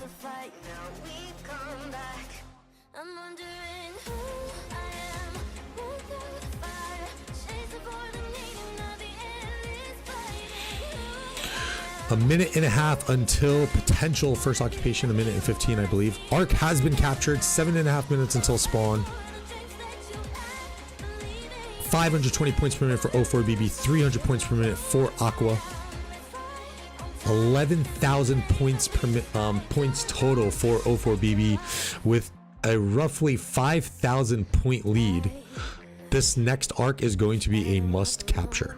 3,500 points on the line for the next arc. 40 seconds. It looks like 40 seconds. It looks like we're finally going to see. Oh, here come the swarmers. Swarmers hanging off to the side, waiting for that rally to come in. 30 seconds. I don't think it's going to be enough. I think there's enough here that AQUA is going to be able to hold. O4BB really putting pressure on this topside desert altar of AQUA, so we keep seeing that thing flip back and forth, and I think why this gap is kind of getting a little bit longer there. 10 seconds on the hold. This is going to make it through. 4, 3, 2, 1. Yep, and first occupation points finally going through. Is that a record, chat? 26 minutes into the match, and there was finally first occupation for Aqua on their Sky Altar. 7,300 points to Battle Bunnies 11,000. Probably going to tick up to 12,000 right now. So we're talking about a 4,700 point lead. If they are able to get the second arc, you're talking about now cutting it to a 1,200 point lead. So this thing is definitely very much still alive as we see our first Gorgo sighting in the Grand Prix on this cast. And there's a Freddy in the field fighting, which is most likely a structure filler, but don't know if you want to waste the troops in the open field there, my friends. There's a lot of other troops to take care of that guy.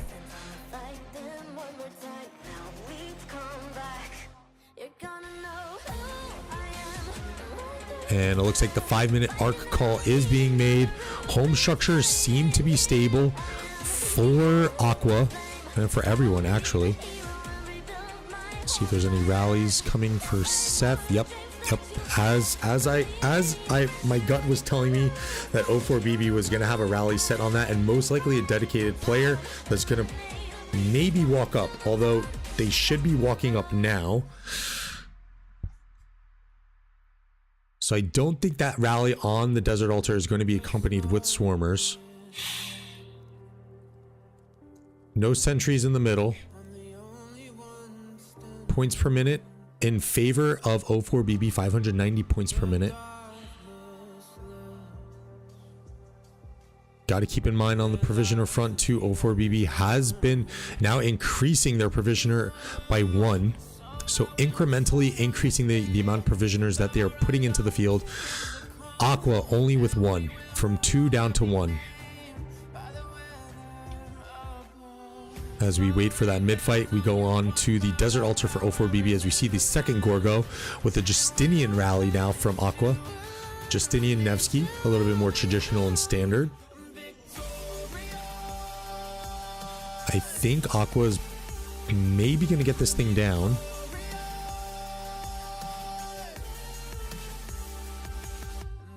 And one more couple skill pops. Good reinforcing there from O4BB. And I think O4BB is going to hold this thing. Let's go into the middle to see if there's any movements going here. Sentry on the field for Aqua. So they are seeing, and we're seeing our first ranged of this Grand Prix too, chat.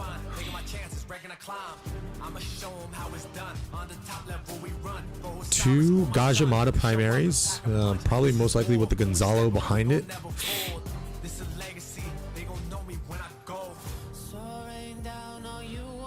This is what I'm surprised we didn't see in the first match. We saw in the Osiris League of how kind of valuable these towers can be and really affecting the positioning of these mid-fight preparations. So really kind of pushing teams off of it and really pestering the positioning advantage for those who decide not to bring ranged marches. And look at this one really going deep here. And let's go here to the Seth side. Can they see? Wrong side. I said. Yes, there we go. I wanted to see if they were able to see that Gajamada, which they can see, and you can see how much it's really pushing them off. Oh my goodness. Oh my goodness. 2 minutes until arc spawns, and they are really hammering them with these siege towers. Oh my lord. That's a lot of ground to make up here. Just gonna inch it forward a little bit more. Gonna quickly pan over to the Desert Altar. It looks like O4BB is able to stabilize that, putting pressure on the enemies on the home Sky Altar of Aqua, and also that rally that we saw there now dying down, but also just forcing Aqua to allocate resources over here. And I think Aqua just kind of having to make the decision. You guys got to go in and take care of these arrow towers, or these siege towers, I should say. Sneaky tactics being used once again from O4BB, as well as to the death. Total vision being used from Aqua, and to the death being mirrored as well. I don't think they have a choice in that matter. They have to mirror that to the death move. This is going to be very interesting to see.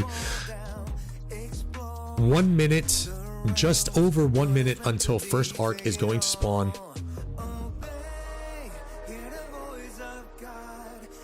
Oh boy. Oh boy.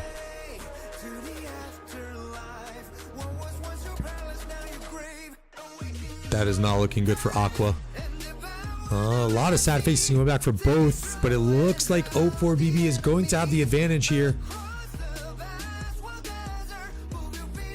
So you can see all the skills being used.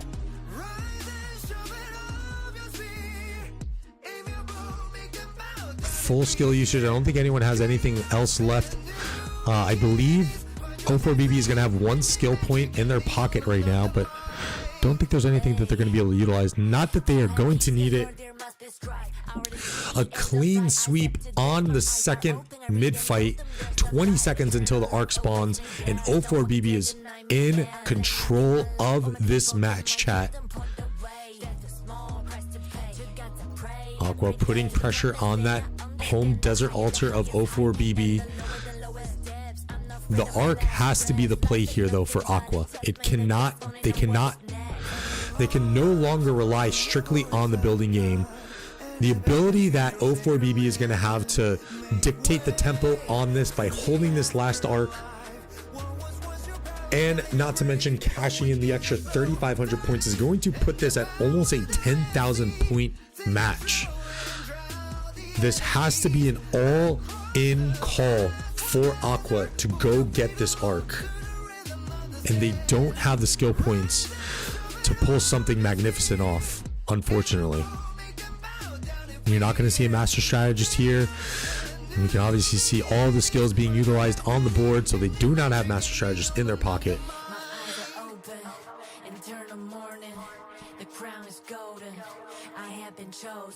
All 4 altars do look in hand though. I just don't think that's going to be enough. You would probably have to hold all 4 altars for the entirety of the match to close this thing in. So you zoom back out. After the mid-fight, Provisioners still out for O4BB. Only 1 out for Aqua. Let's see if any Provisioners have cashed. 600 have cashed so far for O4BB. Occupation in favor of O4BB as well. So all stars aligning for the Battle Bunnies.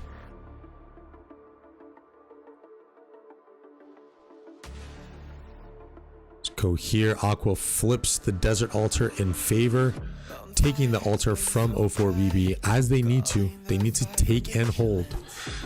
Take and hold. Can't just go ahead and flip these now and try to stall the points. You have to go in and take and hold these structures. And I'm surprised not an all-in call here for Arc. You should be seeing every single march Aqua has available to them to go in and dive on this Arc carrier.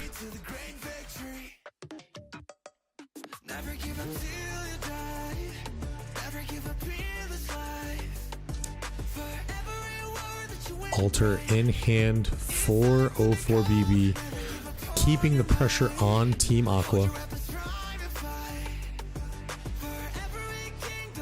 Our carrier is down, picked back up by O4BB. Just not enough here, just not enough here. And it's tough too on these runs where you just need to get to an objective, you need to get to a point, but you got a murder ball in your way that you have to deal with, and you kind of can't just run through. Even though all of these troops are cav, you just can't run all the way through. You're gonna get chunked down way too much. You kind of have to stand and face the murder ball, and then by the time that's done, the arc carrier is already on the move. So Aqua really on the back foot here.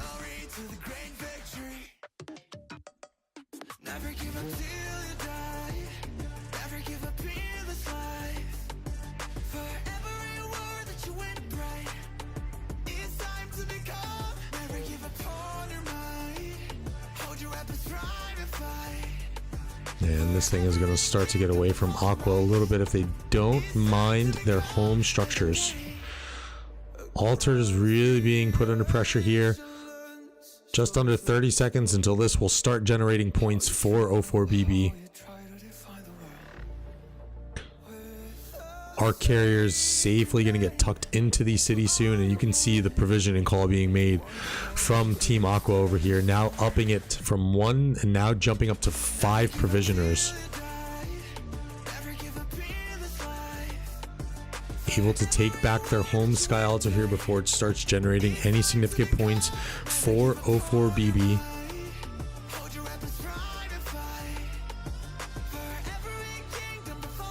And it just really looks like O4BB's got Aqua on their back foot here, making Aqua react to all of the moves that are being thrown at them. This is what you can see from teams who are very methodical, right? I can tell you right now that you can probably go ahead and go on a limb and say that O4BB was definitely doing some practices here, staying sharp after their deep Osiris League run.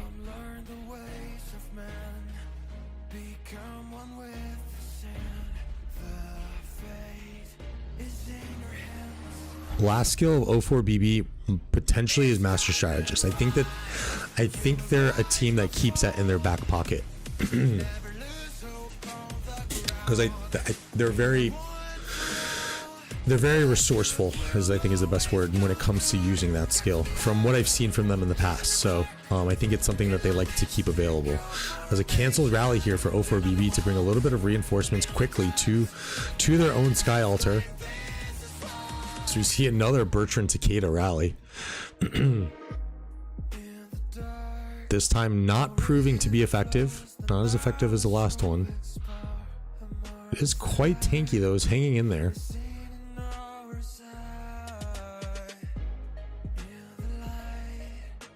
We'll see if after this, we'll see if we can get a glimpse of the report and see what the trade is like on this thing.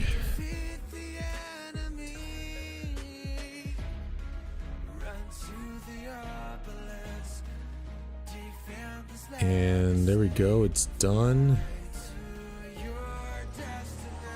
And can we find, oh no, this for, gotta wait for all the fighting to end on this. See if we can find the first report against the Bertrand. I'm probably gonna have to do a fair amount of digging. We'll come back to it once this last troop stop hitting it. There we go. There we go. Nope. There we go. 81,000 to 34,000. Probably not what you want to see there. Probably not what you want to see. No troop buffs. Okay. 8.5 minutes until O4BB has to cash this arc. 5,000 point gap. And then when you add in the 3,500 points, you're talking about an 8,500 point gap that Aqua needs to make up here. That's quite a lot of ground with only potentially one arc left. There's about 21 minutes left in this arc match. Is there anything they have up their sleeve that can close this gap for them? Chasing for the glory to the end. Don't run, be the one. Bring all your dreams to the glorious kingdom. Nice hold here from O4BB on the home Sky Altar of Team Aqua. Good hold here on their home Desert Altar. Pan back up to the Desert Altar as this looks like one of the main areas where the fighting is going on.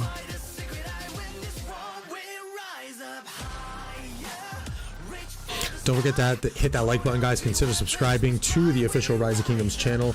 Also, do not forget to check out some of my other colleagues and casters, Chisgul, Plato, and Brian Koo, all streaming simultaneously right now, bringing you 4 matches each hour for the opening weekend of this qualifying round for the Rise of Kingdoms Grand Prix.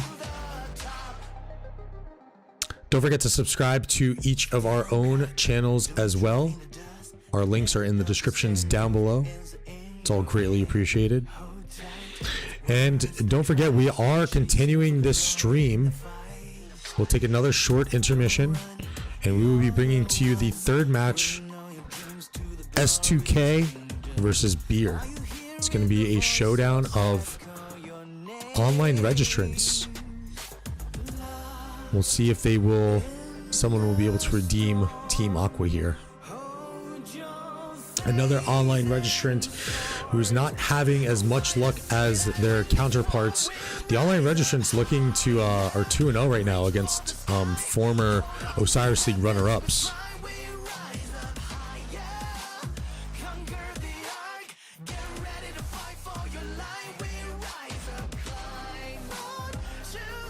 So O4BB is going to hold on to this altar. It's a huge swarm of Team AQUA is going to come in. I don't think they're going to hold it for very long.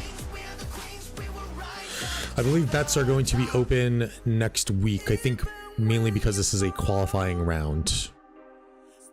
It would have been a little bit crazy for bets too, because you have to remember all these teams from each group, they're all playing 3 matches this weekend. So there will be another set of matches tomorrow as well. Same time.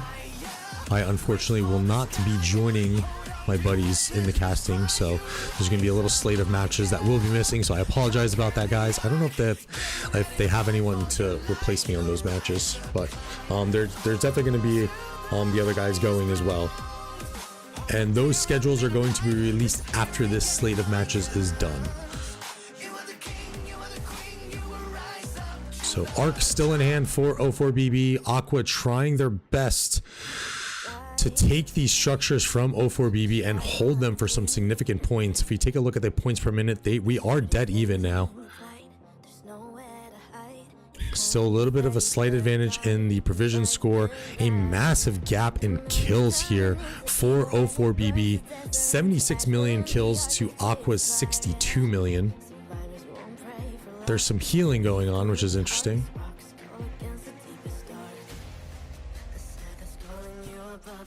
And there you go. You hear it from the Rise of Kingdoms mods themselves.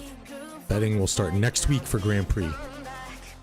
And we can see a little side showdown over here of the Battle of the Swarmers. This is usually the little space where Swarmers will go, whether they're defending the Sky Altar or whether they're attacking it. So it's a fun little side battle over here.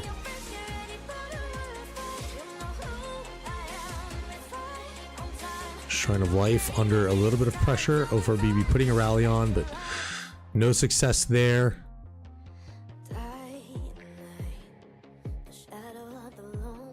A little bit of some skirmishing going on near the AQUA home altar. Dust up being used from AQUA.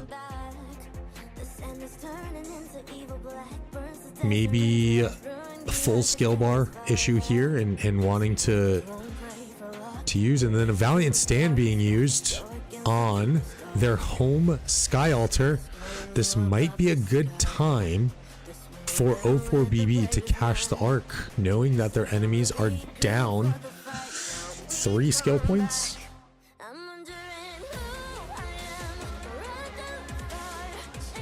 It might be a good time. Let's see if O4BB goes for that play. And let's see if AQUA can utilize the Valiant Stand, unlike the last one they used, which turned out to be a little bit of a empty point usage. Rally is set on AQUA as it's marching around. Too many Swarmers on the structure. Can never have too many Swarmers, except in the case when your rally needs to hit a structure. He's still marching around, just slowly getting attacked and peppered by the AoE of the enemy marches. And it's finally made contact with the altar. It's too much of a swarm presence here that Eleanor is chunked down quite a bit. Now going back up to almost close to half health.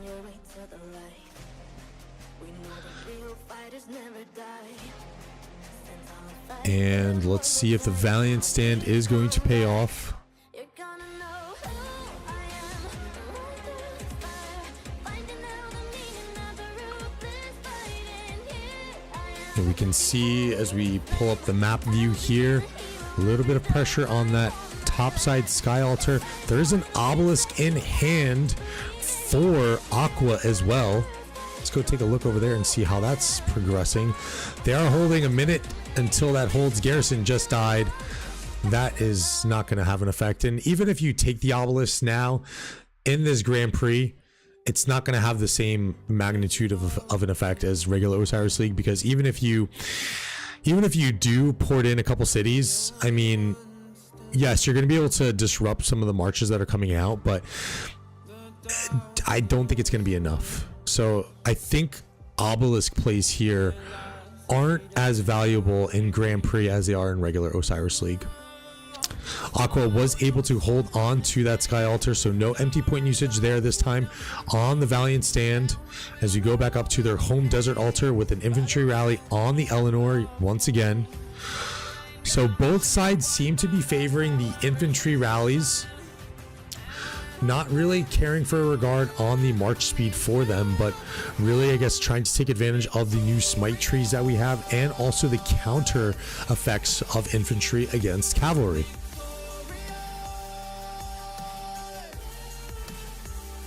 Looks like all home structures for O4BB are stabilized, while also keeping in hand the Shrine of Life and denying some points from Team Aqua. Arc has now just been cashed. We now have a 10,000 point gap as we called before. 8 minutes until Arc spawns, 13 minutes left in the match. I think this one is just going to be a little bit out of reach for Team Aqua, as O4BB still has their provisioners out and about. 5, now 6 provisioners on the field for Aqua. I don't think it's going to be enough, chat.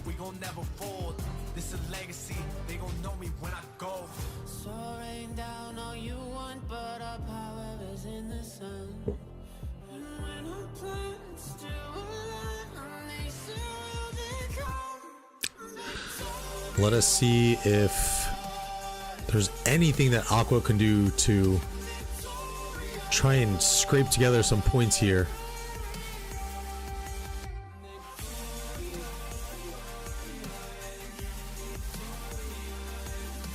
This is the experience of Battle Bunnies really showing in this Grand Prix match.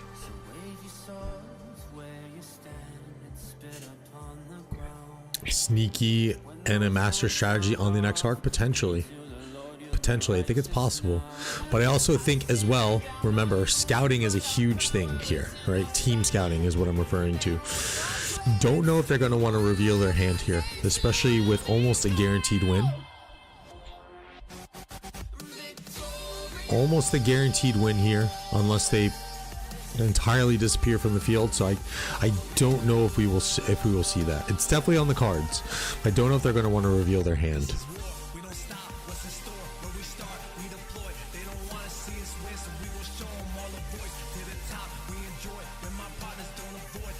Each team here, 3 matches, going to have to do some quick homework in between matches to try and figure out what their opponents are going to have in store for them.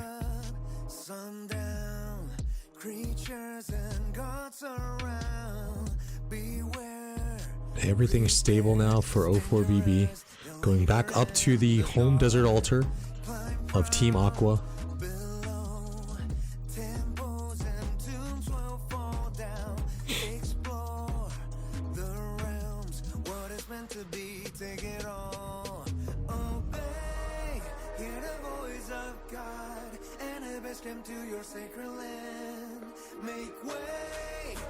And the Skippy doing some work here. Skippy and Pakal. I wonder why the Skippy Pakal and not the Skippy Tariq. The Tariq is going to give more raw damage, and I think the Pakal is going to offer more of the tankiness needed. So opting for more of the sustain with the Skippy Pakal. Again, probably trying to take that approach of just keeping pure counterattack and AoE damage on the swarmers when there are swarmers, as much as possible or as long as possible.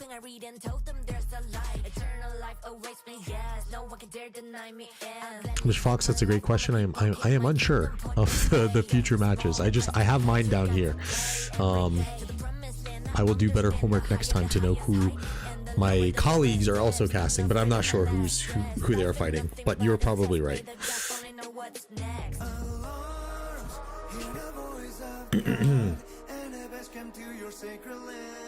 4.5 minutes until arc. It looks like there's not going to be much of a play on this mid fight here. I think AQUA knows the deal. Try and shore up some of their timings, perhaps get ready for their next fight. Take care of the structure game a little bit. It does look like they want to play in favor that way, but it looks like there was just a little bit too much pressure from O4BB, and perhaps on the timing aspect as well, in regards to taking structures. And a hollow square formation here on an XY, which is very curious there.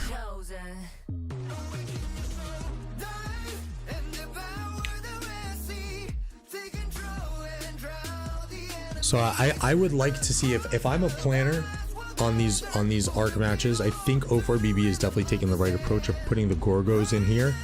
I don't know if Eleanor has much of a play, to be honest, on your home structures, because the march speed or the march isn't that far. I think you can just go ahead and go with the Gorgo. It's gonna hold up a little bit better against the swarm. The only downside I can see to running the Gorgo is that you're kind of playing into the hand of using the more meta rally, which is the archers with Ashurbanipal and Henry. But yeah, I would like to see more Gorgo plays here, and especially to the strategy that O4BB is implementing here.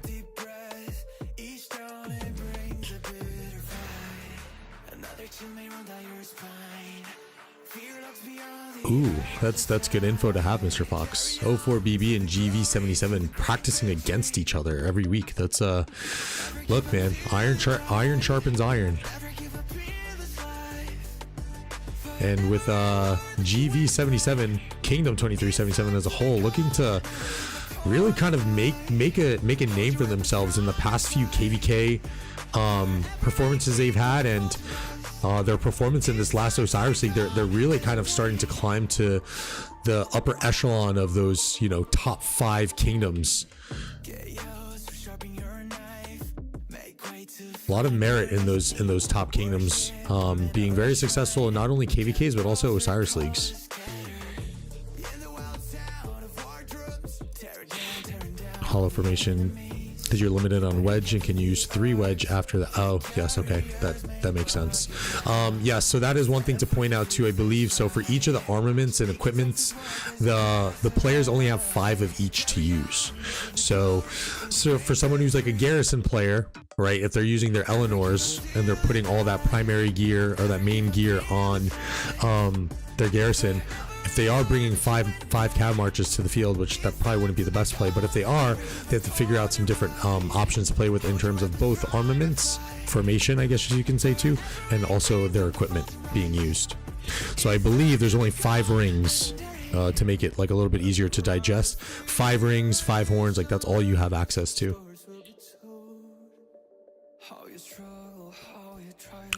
Has no mid presence, and I think this is the master strategist play here. I'm sorry to call it out for O4BB, but this is what they did in that first Osiris League match, and I think they're gonna abandon it now. But I'm pretty sure that this is the exact positioning that they were in that first round of Osiris League match that I was talking about. And they use the sneaky tactics. Okay, maybe they're not going to use Master Strategy. I think they might keep that in the pocket. But that is their spot that they like to line up on when they use these sneaky tactics plays. So maybe they'll use the master strategist once they cap the arc, actually. That's probably what they would do. 14 seconds until arc spawns. 5 minutes left in the match.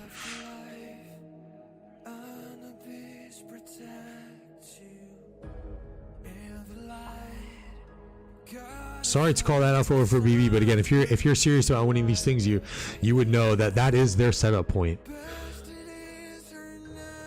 There's Dust Up. Oh no, Bog Down, I'm sorry. Aqua with the pull. Whoa. Whoa there.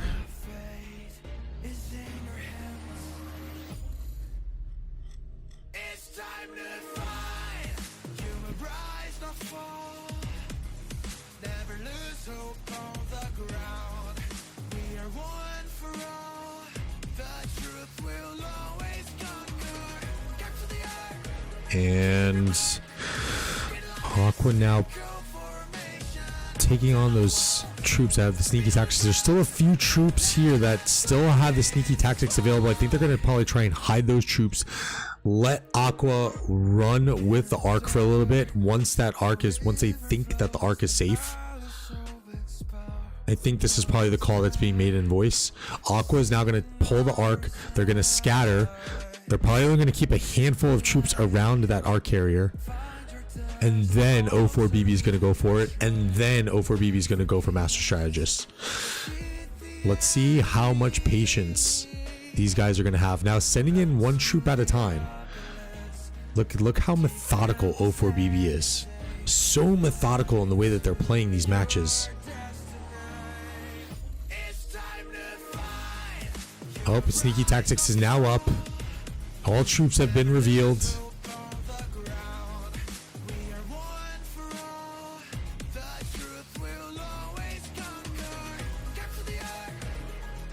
See if O4BB can get them clear. I have a feeling they're going to want to go for the Master Strategist play just because they can. And maybe not. Aqua has now cleared the field. Only a couple troops left for O4BB to harass the arc carrier as we wind down the last 3 minutes of this arc match.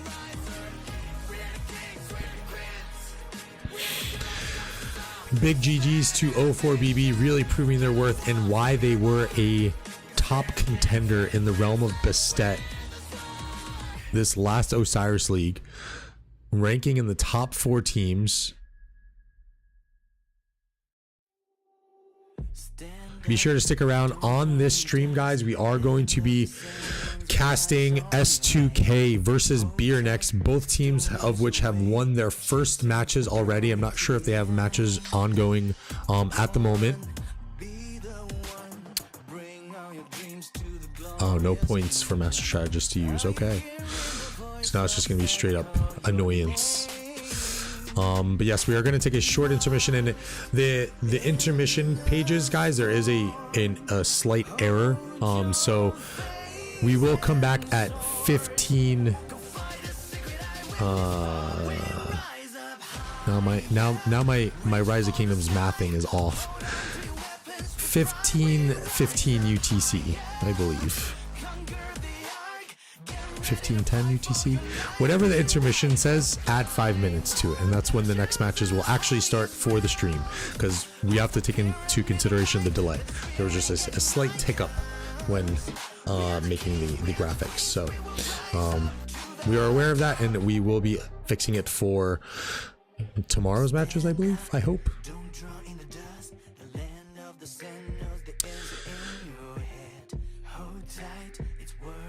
Can they get the arc in and close the gap a little bit? Yes, they can. There you go. There's the garbage time points. 27,000. 27.7k to 33k, 33.5k. Here comes the provisioners for O4BB, all coming in now. Yep. And let's see if they are going to take the approach of 1EE. There is quite a significant amount of provisioners coming in here. 2,943 provisions points, 2,665 for Aqua, as a few more are going to cash in here for O4BB. This is, again, something to note for teams that are going to be going up against O4BBs. Things to note on scouting. And it looks like not much from those last few points, but 3,000 total provision points for O4BB, 2,600 for AQUA, trying to make it up. Oh, and it looks like there was an obelisk snipe here, and an O4BB player did get into the back lines. And a huge congrats to O4BB winning their match. Chief Warrior MVP with a 255 million point score. 34,000 points total for O4BB to 28,000 points for AQUA. You can see the occupation score just a little bit too much in all areas, right? Just a little bit too much, and just really kind of hammering it home on the kills. So this is going to have something to do with, again, those mechanics, how people are targeting troops, what troop type commanders you're looking at. So all that kind of plays into effect. Guys, thank you so much for sticking around for the second slate of matches. We are going to come back with the third slate of matches in just a couple minutes. We're going to go to a short intermission. We are going to be back with S2K versus Beer. So be sure to stick around, and don't forget to like and subscribe to the channel. We'll be right back, y'all. In the dark, creatures crawl into the underworld. Afterlife, an abyss protects you. In the light, goddess of the sun brings you life. A deity, best it is her name. Come learn the ways of man, become one with the sand. The fate is in your hands. It's time to fight. You will rise, not fall. Never lose hope on the ground. We are one for all. The truth will always conquer. Capture the earth, chasing the mark. Get like mystical formation. Turn on the walls, beat on the drums. Let us claim this is war. In the dark, a river flows. The Nile is so expound. A morning star is seen in our side. In the light, find your desert altar and your shrine. Look for peace, defeat the enemy. Run to the obelisk, defend this legacy. Fly to your destiny. It's time to fight. You will rise, not fall. Never lose hope on the ground. We are one for all. The truth will always conquer. Capture the earth, chasing the mark. Get like mystical formation. Turn on the walls, beat on the drums. Let us claim this. We rise higher, reach for the sky. Hold on to your weapons with pride. We rise up higher. Conquer the ark, get ready to fight for your life. We rise up. We are the kings, we are the queens. We are the gods, goddess of this land and nation. Turn on the walls, make it our mark. 'Cause we are the kings, we are the queens. Let's win this war.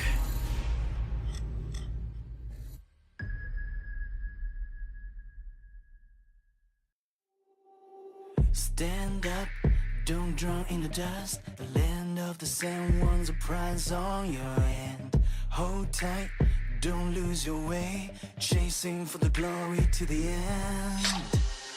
Don't run, be the one.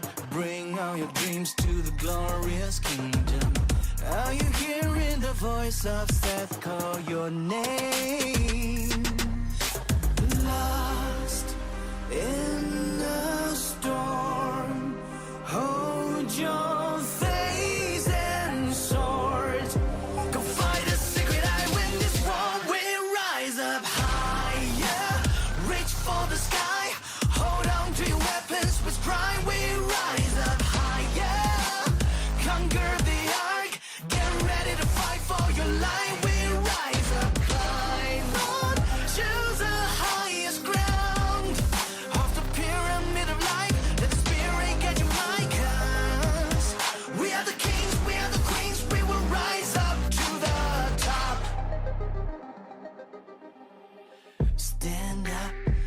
drawn in the dust. The land of the sand knows the answer in your head. Hold tight, it's worth the try. Chasing for the glory in the fight. Don't run, you're the one. Bring all your dreams to the glorious kingdom. Are you hearing the voice of sad call your name? Lost in the storm, hold your face and sword. Go fight a secret, I win this war. We rise up higher, reach for the sky. Hold on to your weapons with pride. We rise up higher, conquer the arc. Get ready to fight for your life. We rise up, climb on to the highest ground of the pyramid of life. Let the spirit get you like us. We are the kings, we are the queens. We will rise up to the top. Even when you fall, sticks and stones may break your bones, but you are stronger than the heaviest waves. The earthquake won't shake you, 'cause you are the king, you are the queen, you are the truth of the land. You rise up higher, reach for the sky. Hold on to your weapons with pride. You rise up higher, conquer the arc. Get ready to fight for your life. You rise up, climb to the highest ground of the pyramid of life. Let the spirit get you like us. You are the king, you are the queen. You will rise up to the top. Dying night, the shadow of the bleeding night. The sword is losing its light, there's nowhere to hide. It's time to face the dark and fight them back. The moon is turning into evil red, burns the desert into ash, ruin the ark with chaos fire, yeah. Survivors won't pray for luck, belief could be hard as rocks. Go against the deepest dark. The sagas calling you above the sky. This war will end with the bravest man. Sent on the regroup for the fight. Now we've come back. I'm wondering who I am. Born through the fire, chasing for the meaning of the endless fighting. Who I am, the hands of flame. Would I be a hero? Would I see my neverland? I'll fight for the dreams that you had. Believe in your friends, get ready for the fight. You know who I am. Let's fight on time. Illuminate the bleeding sky till the dawn. Back to life. Dying night, the shadow of the lonely night. The sword is losing its light, there's nowhere to hide. It's time to face the dark and fight them back. The sand is turning into evil black, burns the desert into ash, ruin the ark with chaos fire, yeah. Survivors won't pray for luck, belief could be hard as rocks. Go against the deepest dark. The sagas calling you above the sky. This war will end with the bravest man. Sent on the regroup for the fight. Now we've come back. I'm wondering who I am. Run through the fire, chasing for the meaning of the endless fighting. Who I am, the hands of flame. Would I be a hero? Would I see my neverland? I'll fight for the dreams that you had. Believe in your friends, get ready for the fight. You know who I am.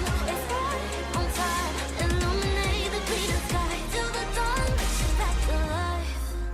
I've seen my people down with sword in their hands, still standing their ground. Oh, all right. Welcome back, guys. So we had a little bit of a delay there, some technical difficulties. So we are back for our third match of the day. We have S2K versus Beer.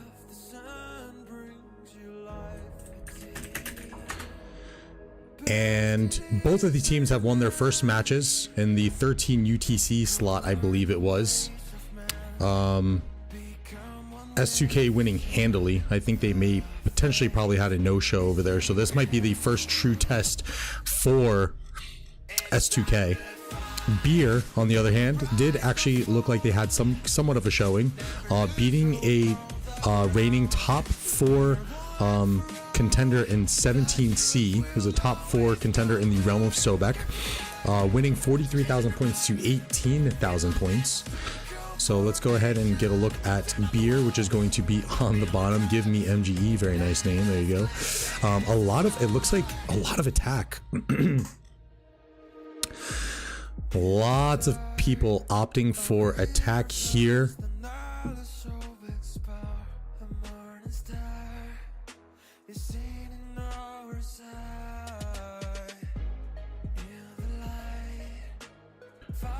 And on the top side, we have S2K. Shout out to my man Finnick. This is old friend who was actually in 2581 with me while I was king. So shout out to Finnick. Oh, we have a Baba account? Is there any other? I wonder if that is actually Baba. Because this looks to be the side-to-side variant, but the Korean team. And we are away. Beer popping energetic. S2K popping energetic. And then on this side, we can see again on the little bit of the differentiation on the city skins. You have some cav healths, and then the large majority of attack. Shout out to Peach, who I also just fought in our recent KVK. I believe they're in 1486. So let's zoom out into the sky cam, as I like to call it. Sentries down for S2K. 1 sentry down for Beer on the other side.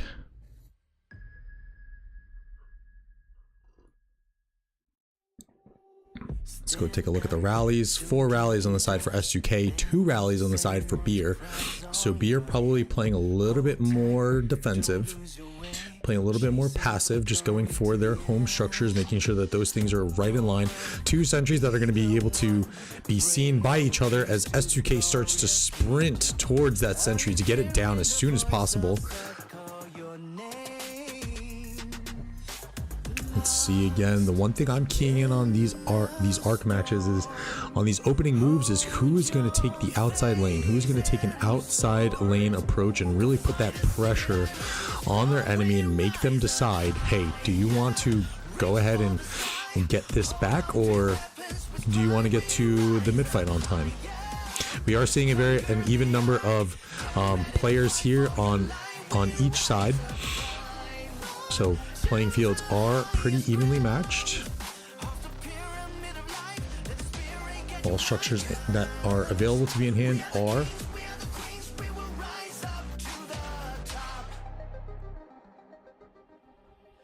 And then we're getting a little bit of a oh no, there we go.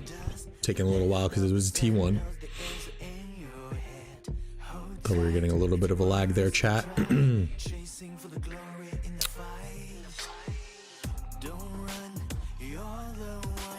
And our first provisioner. Nope, never mind, just T1. Are you hearing the voice of sad call your name? Lost in the storm. Hold your And we can see the full-on sprint going for the desert altar, for the enemy desert altar of S2K. Beer pushing up. They also look to be making that little bit of a play on the sky altar, so they are going to allocate some resources to try and push onto that sky altar here. A little bit of a murder ball forming for S2K, as Beer is now going to sniff them out with their little bit of a scouting zone. Here comes the opening rally. Let's see if got a whole minute left here. So that rally is going to look to punish the obelisk a little bit. or we get a cancel. Quite a large force coming from Beer onto that bottom side, trying to put some pressure onto the Sky Altar. No opening battles have started just yet. 75 seconds until structures open.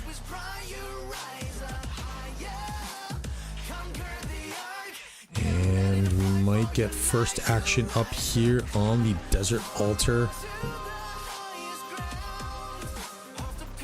And first blood shed on the Murder Balls on the top side Desert Altar as Beer looks to push the objective and try and get that Desert Altar from S2K. Just a quick shout out on S2K on the structure game, taking the bottom two outposts of Beer.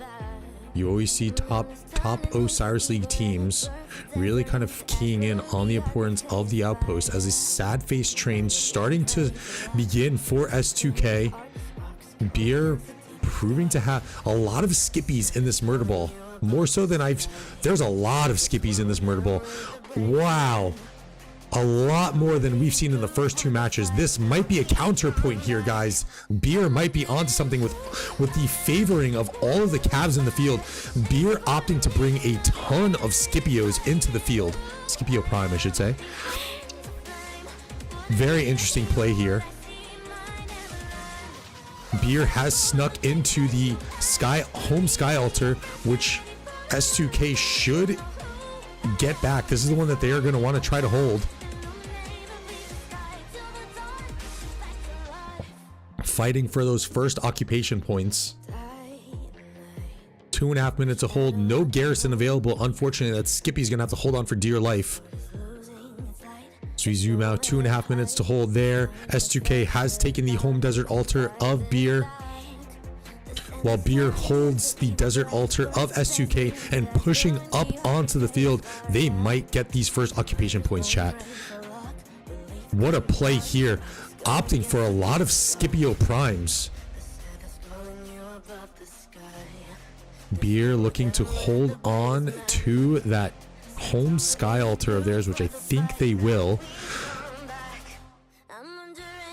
S2K gonna really want to look to do everything they can to either hold this or go ahead and take this back.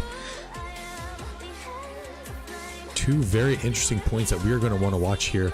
Very interesting play from Beer. Nice play by Knickerbar to put the markswoman on the city. Take a little bit longer for those troops to die.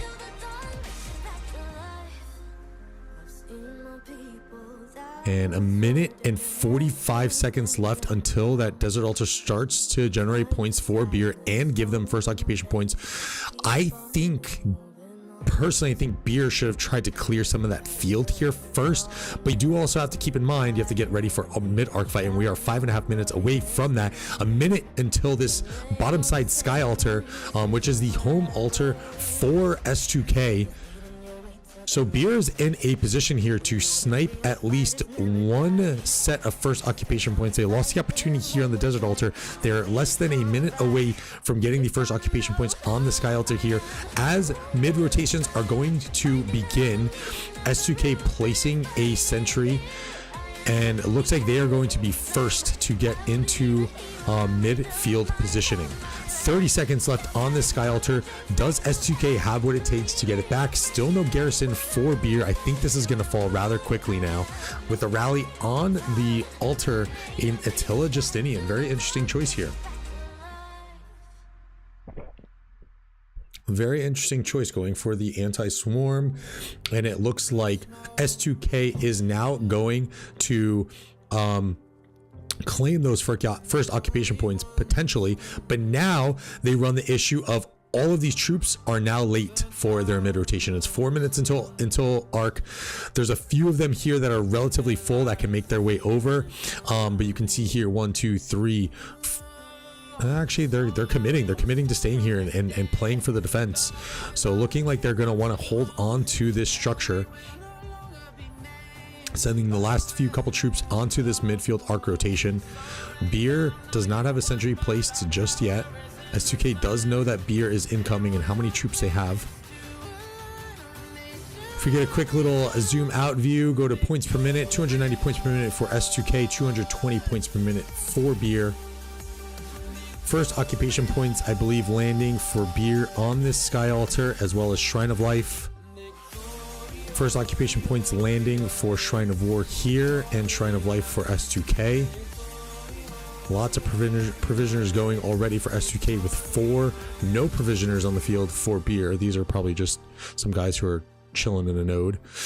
And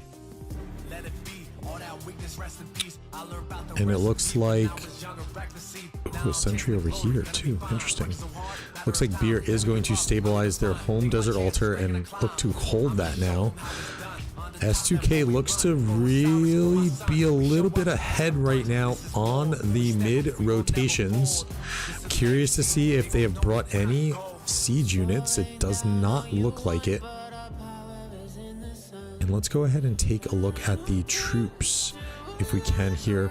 Again, a lot of cav on this side for S2K.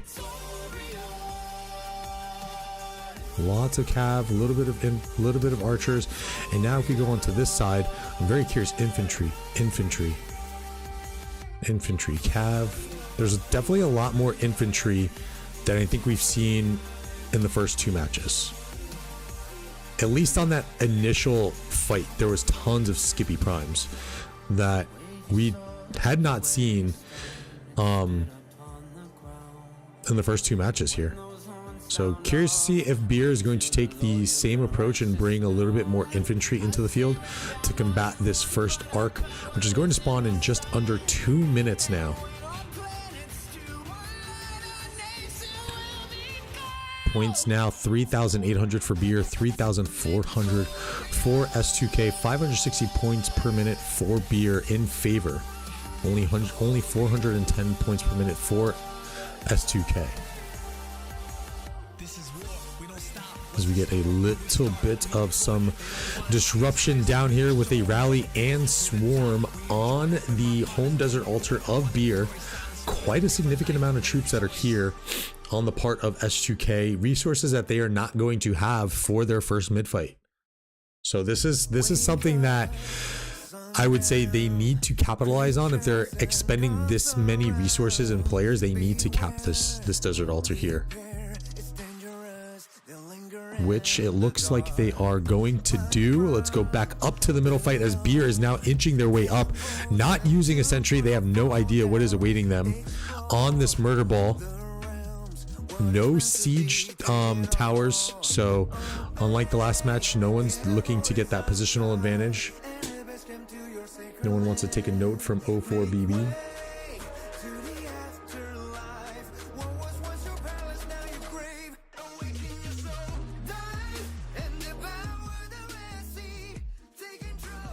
And we have first blood being shed on our mid fights. No skills being used just yet as we say that dust up comes into play.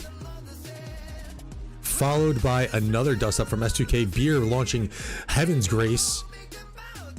And then S2K mirroring with their own Heaven's Grace. So we are even on the playing field. Who is going to be better in the mid fights? Is it going to come down to commander choices and troop type counters, or who's got the faster fingers? Who's got the faster fingers? Who's got the better targeting? S2K is slowly getting wiped out here, guys. Chat, this is crazy. On both initial fights on their desert altar and for these mid fights, they are getting wrecked. It has to be something to do with the composition of the open field pairings that Beer is bringing to the field. I love the play. Everyone knows, and we saw it in the first 2 matches too. Everyone knows Grand Prix is super, super, super heavy with cavalry units, and Beer just going to town on S2K, a pure dominating force in the middle, taking this first arc, now going to rotate onto this desert altar, which is going to be extremely vulnerable because a lot of these troops, I don't say a lot, actually I don't want to get ahead of myself, but there's a fair amount of troops that have over half health and close to full health. This desert altar is very susceptible right now. This match might get away from us really soon, chat. Chat, who do we got winning here? Do we think Beer, with the impressive moves that they've made in these first 17 minutes of the match, are going to come out victorious? Or do we think that S2K is going to come out on top?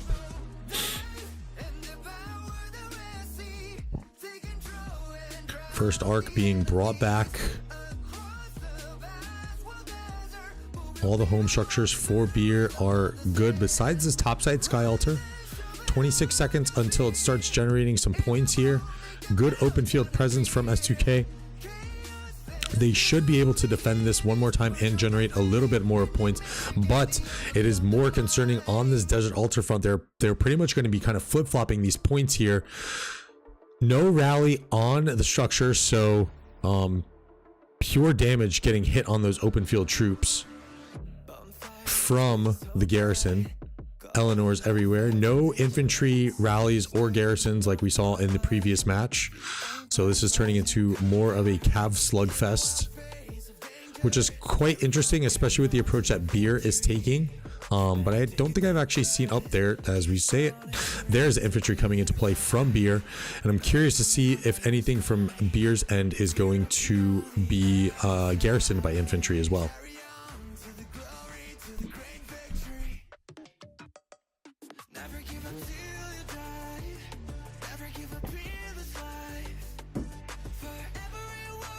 This mid-arc rotation is really taking its toll on the Desert Altar.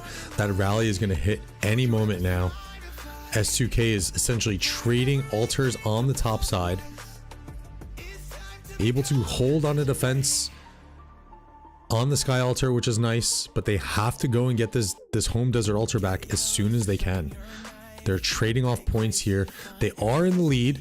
7,100 points, 5,200 points, 560 points per minute for S2K, 350 points per minute for Beer.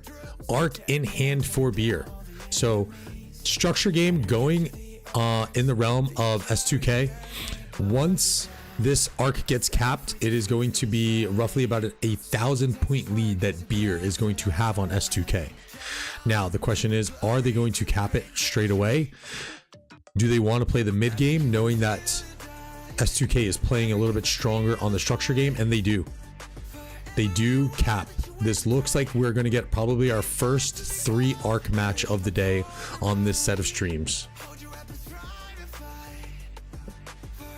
Speaking of set of streams, don't forget to go check out my casting colleagues, Plato, Chiz, and Brian Koo, all streaming live on the Rise of Kingdoms official page.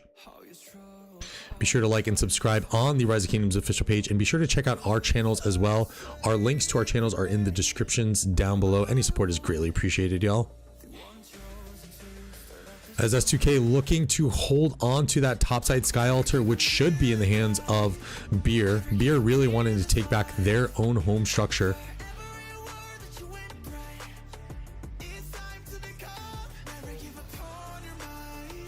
And I think they will get this one eventually. Let's switch over to this home Desert Altar of S2K, which is in the hands of Beer, as they are trying to chunk this thing down. There's no rally on this altar from what I can see, so these guys are kind of going straight in for the swarm, as it is now going to start generating points for Beer. We flip back to the Sky Altar. They are going to start losing out on this trade now. We're kind of netting even on the points a little bit. Great hold, good reinforcements on the Sky Altar, but it is now eventually going to fall to Beer. Beer reclaims their own home Sky Altar. And very much the same, S2K grabs a hold of their Desert Altar again. So points now should be relatively even-ish. 440 points per minute for S2K, 350 points per minute for Beer. See the rotations going down onto Beer's home Shrine of War. And still a little bit of pressure. Nope, just trying to kill off a troop there. And we can see here that S2K has been putting some consistent pressure on the outposts, as they are denying points currently. And I think that's where a little bit of the kind of gap that they've they were able to kind of establish themselves as from the outpost teams that they've had over here, and doing a really good job of pestering. So go down to the home desert altar of Beer, where it looks like there is a rally on. A Skippy and Pakal rally on the Eleanor Garrison. Don't think S2K has enough here just yet. I want to pull out the map view. All altars. Looks like S2K trying to reclaim this one here. Their home skyouts are generating points for them, and then these are flip-flopped up top. So points per minute should be, again, relatively even or at a close gap, and this small gap is due to those outposts that S2K is pestering on. 5 minutes until arc rotation. Let's go and see S2K already getting ready. They need to redeem themselves after that showing. I really think that these troop decisions that Beer is made a call on is really paying off. And it's really just with the Skippies too. Skippy and Lucha, I want to say.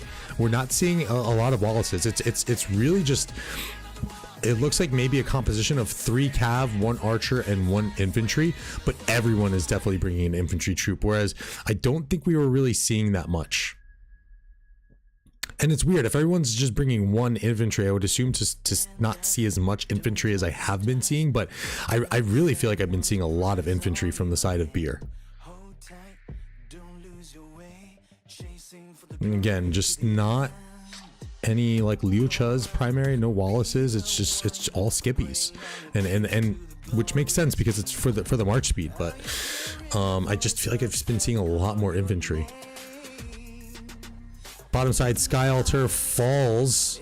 S2K now down an altar going into the mid fights.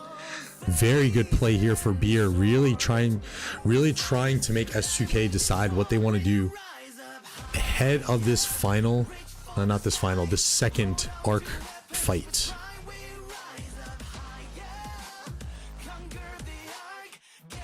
Three and a half minutes. Let's go back to the middle, see what we got. S2K does know. And again, another instance where Beer is just not throwing a sentry into the middle. They're that confident that they don't really need to know the positional advantage or the position of where S2K is. And I think we can see a little bit of mistiming here from S2K. I think they would have really loved to have that rally along with some swarm support, because then they would have been able to kind of mirror the effect that Beer put on them on the opposite side on their home Sky Altar. S2K not able to do that, committing resources to taking back this Sky Altar. We only have a 700 point lead for Beer here. S2K doing a really good job maintaining the structure game as the points per minute now finally swing in favor for Beer. 510 points per minute for them, 440 points per minute for S2K. No provisions have been cashed just yet. I don't think we're going to see a stocking up skill use here. We have seen that once before in our first match of the day. So one team using the 960 approach.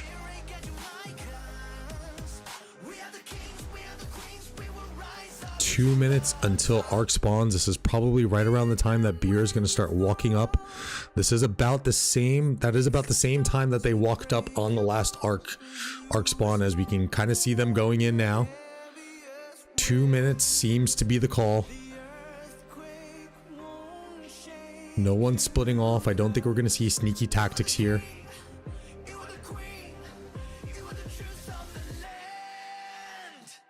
S2K has their home Sky Altar back in hand. No pressure on any other structures. Shrine of War, maybe some troops just trying to kind of kill off and get into the middle to make up for their late mid rotations. A minute and a half left. I think Beer just waiting for the last little bit of troops to kind of get in close. as their home Desert Altar is under pressure, but no rally here again from S2K. A little bit of off timing with their swarmers and where their rallies are going to be. I think if they had the rallies support on those two altars for that Desert Altar and then the Sky Altar that we were just looking at, I think that would have been a little bit of a different outcome as skills start to pop now. Beer popping dust up, starting to slowly inch their way up. S2K now mirroring the dust up with their own.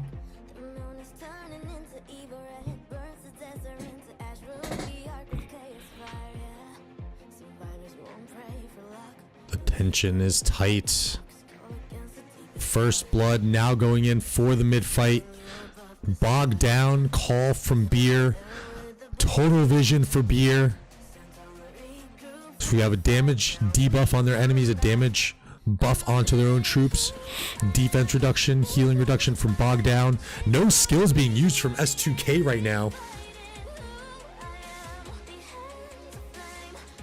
Whoa. Besides the dust up, a late Bogged Down.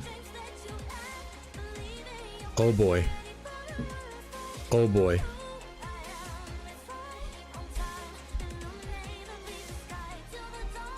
Oh boy. Sad face train yet again looking in favor of Beer. Late skill plays here is very interesting. They had to have had full skill bar. I couldn't imagine that they would be down on skills, on skill points. Arc has spawned. Beer trying to clear the way before they take this arc. So 8 points worth of skills being used for S2K. A full 10 points being used for Beer. In a very, very decisive middle fight once again. 500 point lead in favor of Beer. Points per minute is dead even. Provisioners are working hard for S2K. They have been the entire match. Is it going to come down to Provisioners? Is S2K going to be able to keep up the pressure that they have been putting on Beer on the structure game as they try to take the top side Sky Altar away from Beer? Not enough support there.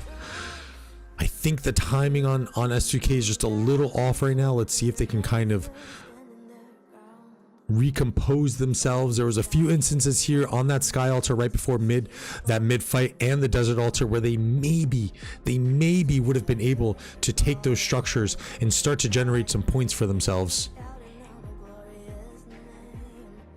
And no points on provisions still. Everyone's stockpiling those up.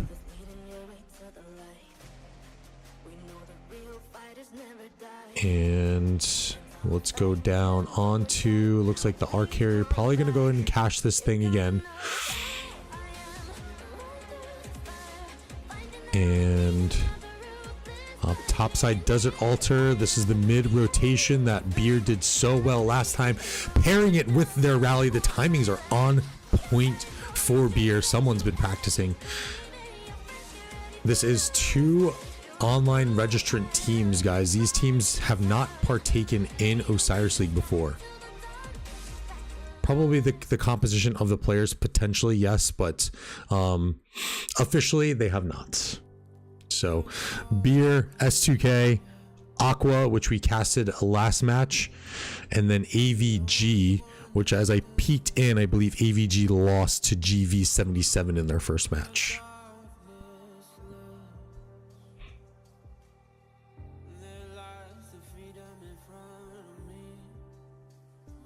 Huge battle going on for this bottom side Desert Altars. Beer is trying to hold on. Lots of field presence here from just both teams.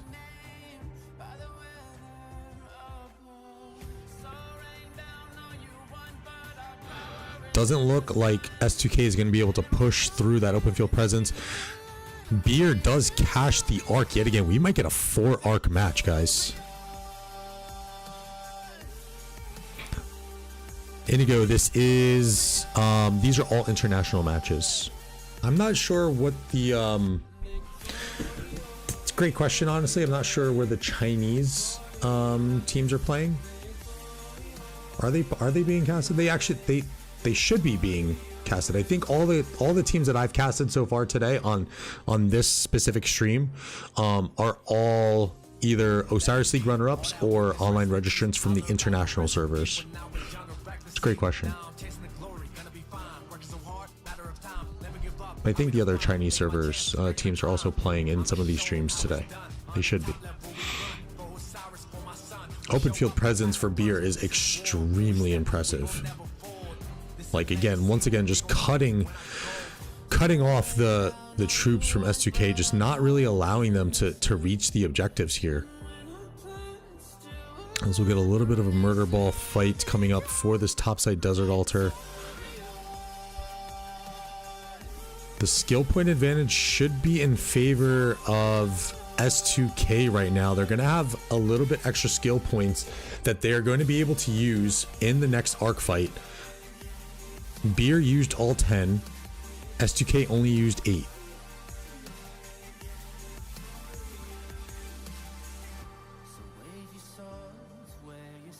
All of the champions from the from all their respective realms, they're waiting in the next round already. They didn't have to participate in qualifiers. So all the 4 champions from the international servers and then 4 champions from the Chinese servers all already have set berths in the actual tournament round. This is purely round robin qualifier match weekend. This is also why you don't have the options to bet on these matches either.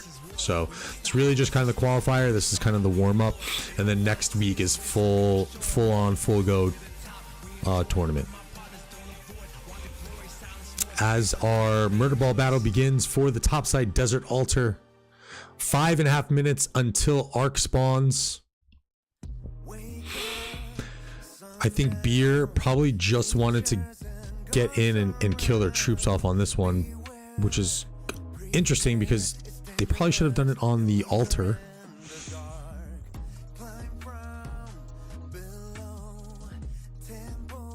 And going around to the points on the map that are under a little bit of pressure. Nothing too significant here. This is probably our biggest battle. And we do have troops going into the middle already.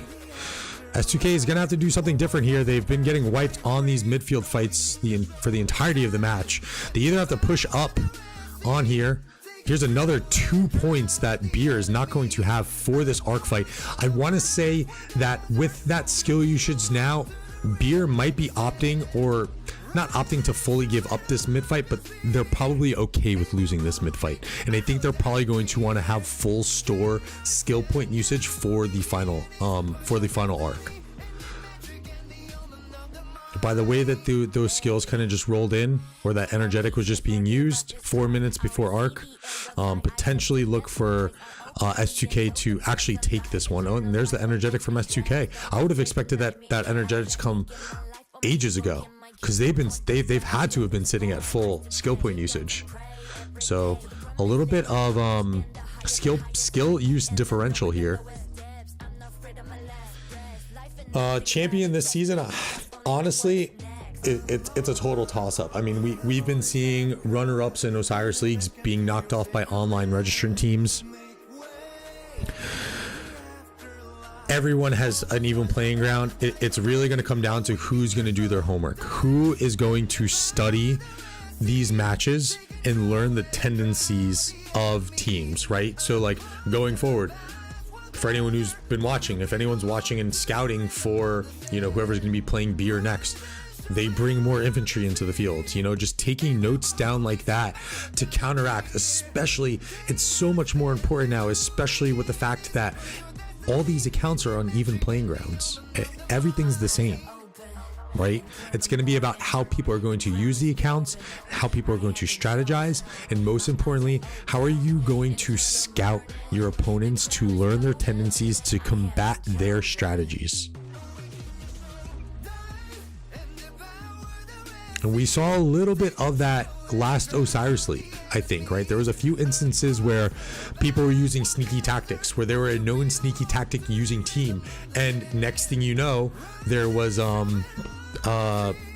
what's that skill? Is it Desert Storm? I think it is, which reveals cloaked troops, right? So like that's just a fine example of you know one of the team's tendencies. Well, let's counteract that.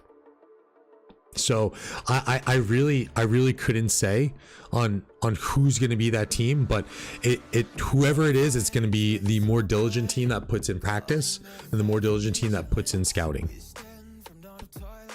A lot of people in chat, I've been seeing a lot of people rooting for Beer. Does anyone have any insights as to what kingdom or what group of players Beer is from? I don't know if I can say I've seen any notable names here that would kind of be like, oh yeah, this is what kingdom they're from.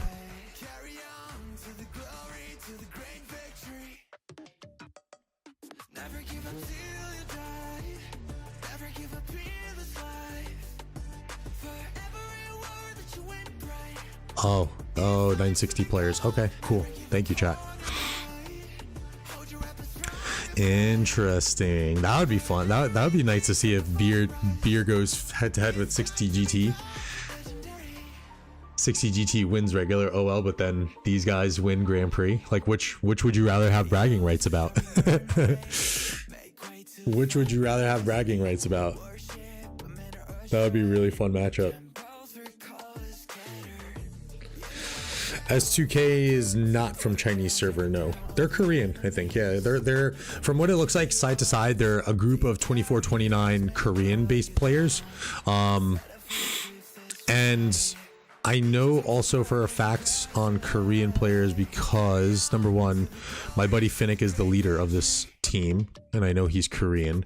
And then we also saw a Peach who was just in my KVK who has an account in 1486, which is also a Korean kingdom. To the Death being used by S2K, being mirrored by Beer in the mid fights. Dust Up being used by S2K.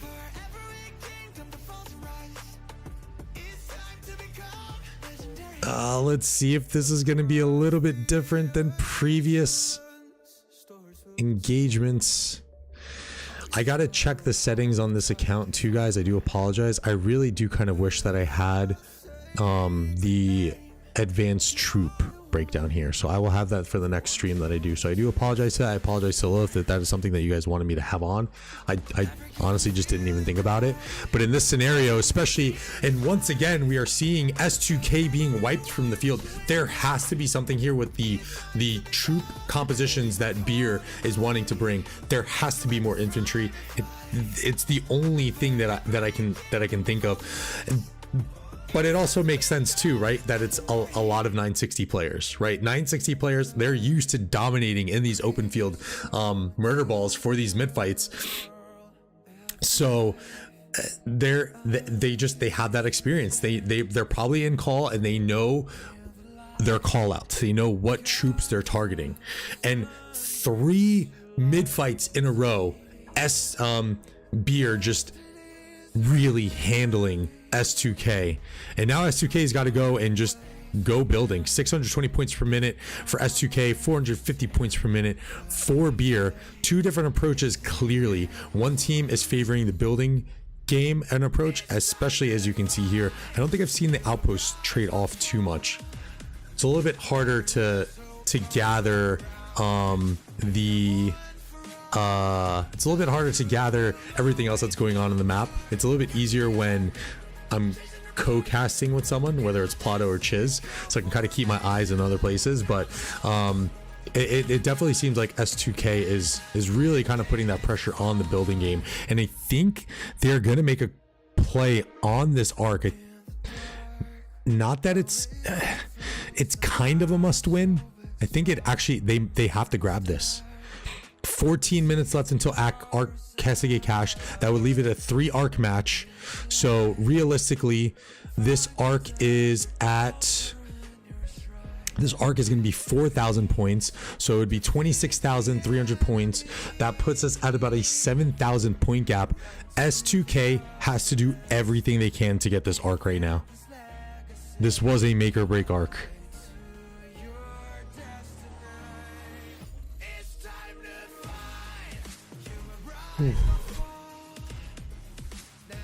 Can S2K do a chat?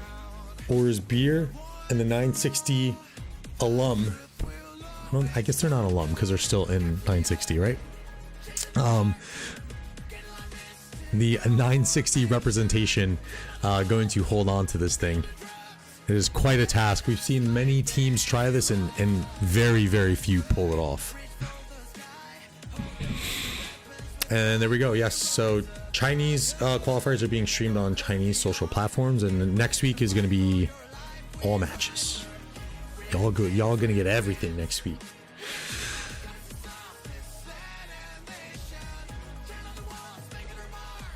Can S2K pull it off? There's still a skill that's a little bit hidden here. But with using, what, 10 points? 8 points they used? S2K. They used 10 because they use that late energetic as well. Gonna come down to provisions, perhaps? I do really think that they need to get this arc, like, right now. It's a must.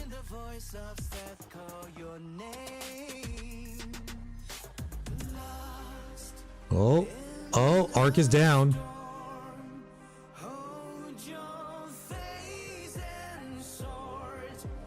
Arc is down. No one has it just yet. It looks like S2K might get the pull on it. Nope. Beer.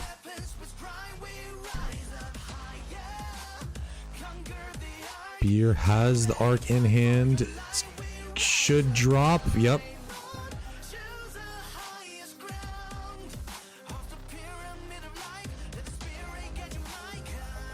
And Beer has it yet again. Number advantage definitely starting to swing for Beer. The quick refreshes is just going to be too much for S2K. Can't do much against the quick refreshes. Just take a look at the map view.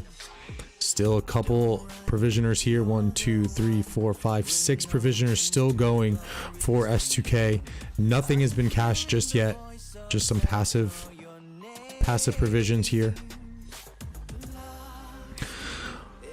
All of the resources that S2K is dumping into trying to get this arc is now paying off for Beer, as they have the home desert altar of S2K in hand, 30 seconds away from starting to generate some points. That is not what you want if you are S2K, as the points per minute are now going to start to sway in favor for Beer as soon as this thing caps. Let's go back to the arc, see if there's any success on the S2K end, as they are still trying to dive these troops down. Belisarius and Honda primary March Runner.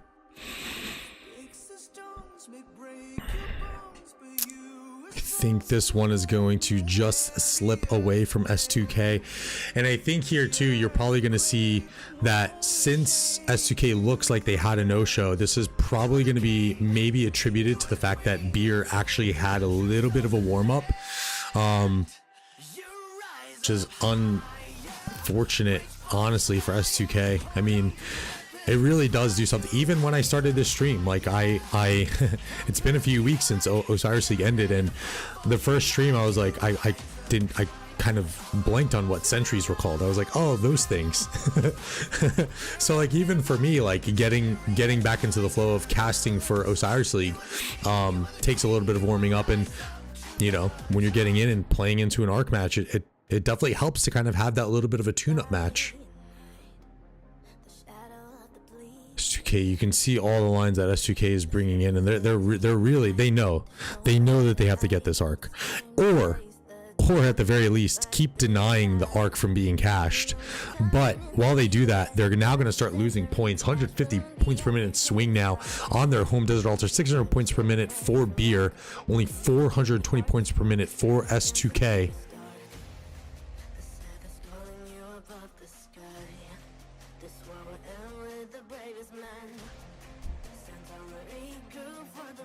And it looks like Beer is gonna go in and cash this thing. They probably don't want to play around, and they'll probably just say, we'll cash it. We've been dominant in the middle. We'll do it again. Which I think is the right approach too. Because even too, if you cash it and you'll leave, let's say 7 minutes left, that's still a long time to 7 minutes left. Yeah, they're barely going to have time to, the arc will spawn and there's probably going to be no time to even walk it over. Safest thing is just cash it. I would hope all teams are practicing. I mean, this is Grand Prix. This is the big, you know, this is like almost like the true esports realm of this format, of this Ark of Osiris format. It's true esports. Everyone has an even playing field, so I would hope everyone is practicing. And the fact that it looks like there was a no-show team is extremely disappointing. Beer beat GV77 in a practice match. Someone just said Beer has been practicing against GV77, or no, O4BB and GV77 have been practicing a lot against each other. Well, it makes sense that Beer is performing the way they are if they are a, you know, big group of 960 players. Let's go ahead and take a look onto that home desert altar for S2K. They finally got it back in their hands. They need to hold it. They cannot lose that thing anymore. 150 points per minute will swing back up to them, which put it at 510 points per minute for them. And then Beer still sitting at 590 points per minute.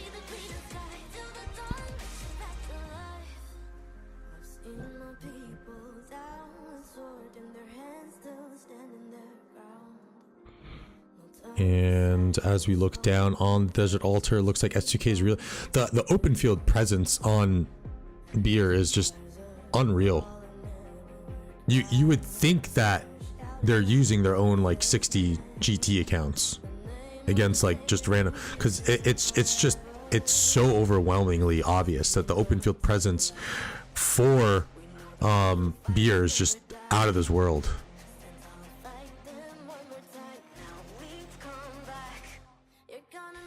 I'm really curious of what that is attributed to, chat. If you guys have any ideas, I truly think it's because there's more infantry.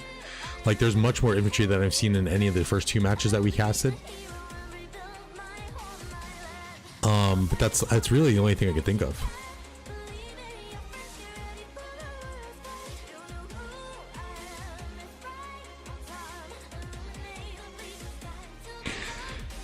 There's something to say though about being very good and then doing this. Like it's just, I don't know. They have to, the voice comms in there have to be just on point.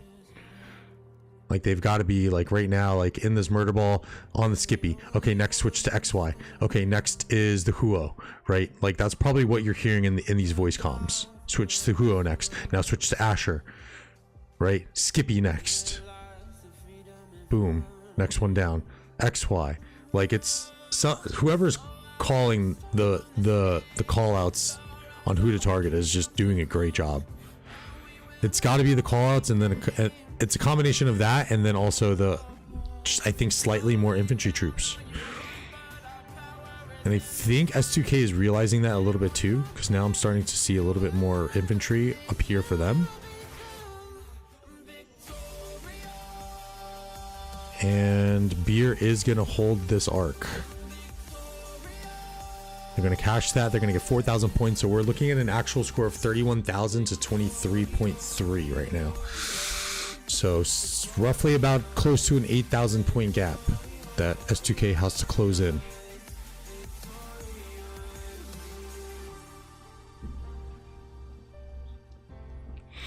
This Beer's putting some nice pressure on the home desert altar of S2K.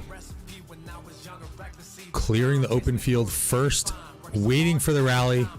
You can see the experience from Beer.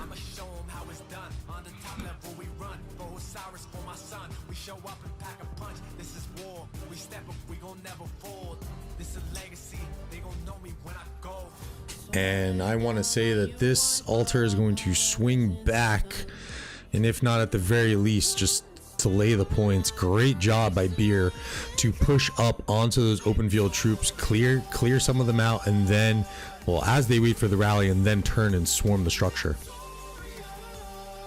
Huge.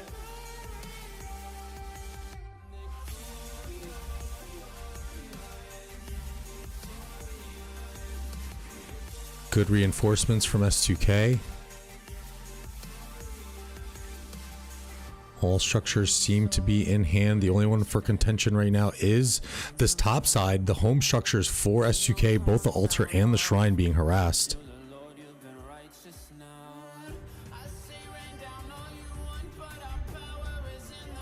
And that rally is sitting super healthy. Oh my goodness. And it's been hitting for a hot minute too. And that rally is just sitting so pretty.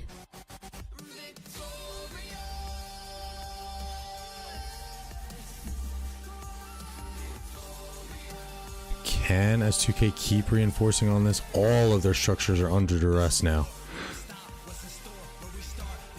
Heaven's Grace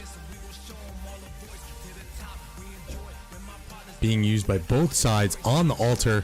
Beer does end up taking it, denying the points for a couple minutes against S2K. We'll flip back to the other side, look at some of the other structures that are under pressure. And it looks like everything else is pretty good now. No rallies are going on the way up just yet. Beer looking in fine control of this now. Whereas S2K was really saying, hey, we're gonna play that structure game. Beer's coming right back and saying, hey, we can play that game too. We just wanted to play the mid game a little bit more. Take a look at the player scores. 181 million or 1,000 for 1,000. Give me MGE, a Solimar account. You can see the GT tag here for the side of Beer. On the ice set side, Super Luffy, Finnick, Cool Guy, Kicker Bar.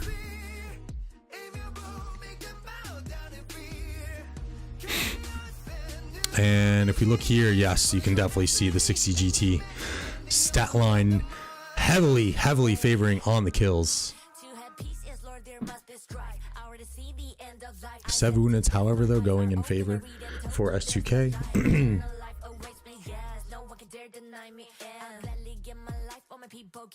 Oh, that's their 7 units, duh. Occupation score is in favor of S2K, but again, that arc score is just too much to make up. Is it going to come down to provisions? Dust up being used by Beer. 7 minutes left. Arc has been cashed, guys. So we have a 7,500 point gap that now has to be closed. 4,500 points will be rewarded for the next Arc player. There's not going to be enough time. Arc won't even actually spawn, so I apologize about that. Only 3 arcs. I think this is going to be out of reach now. I don't think, unless they S2K magically turned into the best provisioners ever. I don't think it's going to be enough. They're going to come they needed to win that last arc. That last arc would have put them in the realm of being right there. But look, for a team that, and probably some of them obviously have Osiris League experience from S2K, but playing against a team that appears to be 960 comprised in Beer, very good showing from S2K, I think. Both teams played pretty clean matches. It was just so much open field force from Beer.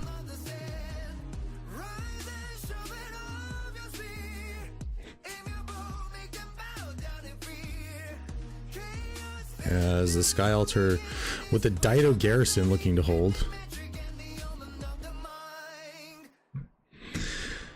Very interesting combination there. Or pick, I guess I should say. Let's go ahead and take a look and see if we have a slew of provisioners out now. 1, 2, 3, 4, 5, 6, 7, 8, 9, 10. 11? No. 10, 11, 12, 13, 14, 15. 15 provisioners for S2K.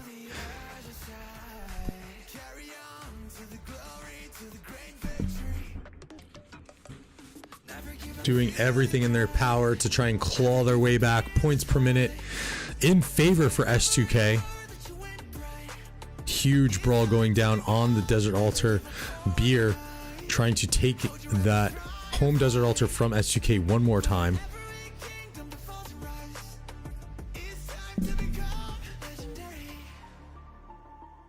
Four and a half minutes left in the match. This is our last match of the day, guys. Huge thank you to Lilith for giving me the opportunity to be one of the casters again.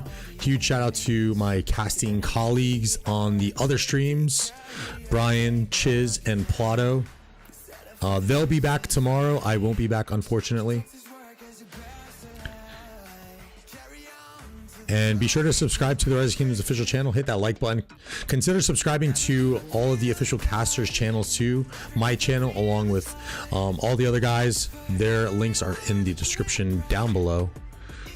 As S2K is able to hold off that offensive from Beer, maintaining control and point accumulation on their altar, which is exactly what they need. 510 points per minute for both sides. 3.5 minutes left until this match is concluded. Huge presence walking up for Beer on the home sky altar of S2K.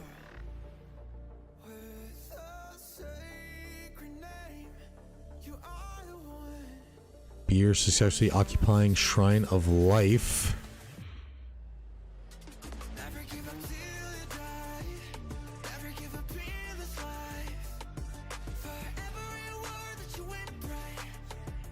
And a lot more Skippy rallies that we've been seeing here. I think in the last two matches we've seen all infantry rallies, infantry and cavalry, whereas in the first match we saw pretty much all archer rallies from both sides. So again, you can see here all the teams that we've been seeing all have their own kind of style that they want to play.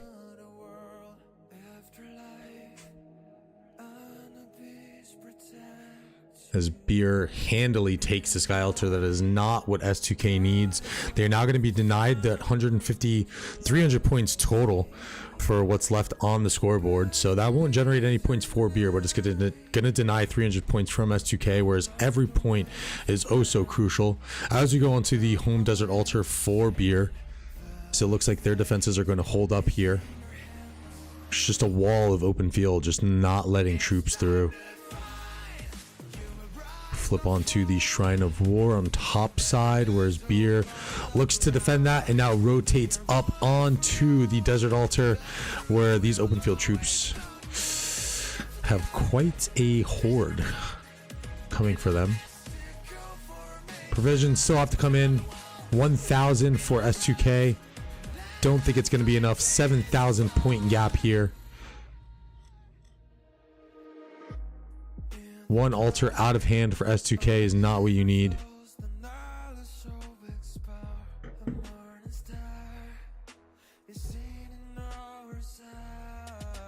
Total vision being used by S2K, using up those skill points.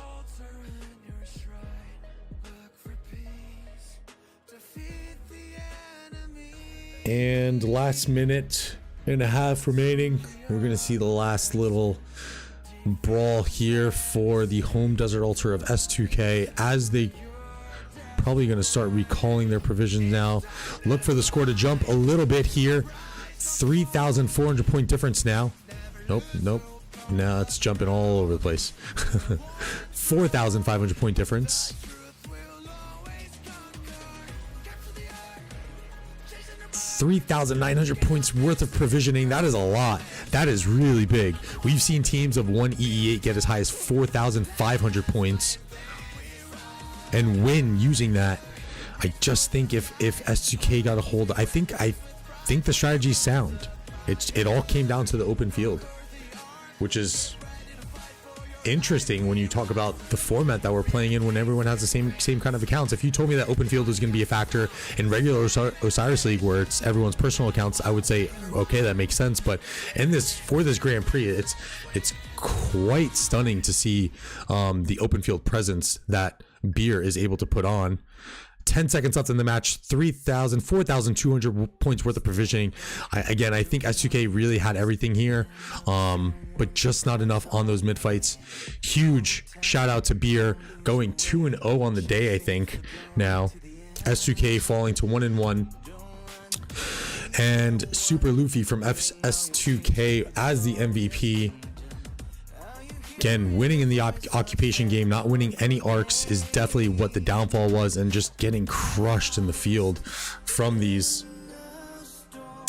And yeah, that's it, guys. So let's switch back over here. So that's it for all of our matches. Shout out to all the teams that participated today. HJK, 16OT, 16OT winning that first match. AQUA, I'm sorry, HJK won the first match. Sorry, it's been a long day of streaming. My brain is scrambled right now.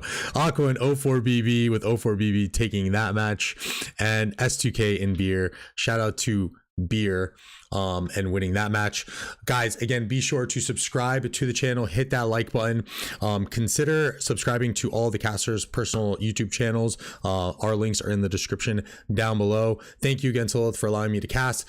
Be sure to check in tomorrow again on the Rise of Kingdoms official channel, as those guys are going to be going. I will be out tomorrow, have a work event, so I'll be back next week. We'll be all covering all of the match coverages as this tournament concludes. Again, thank y'all, and I'll see you on the next one. Take care, love y'all, peace.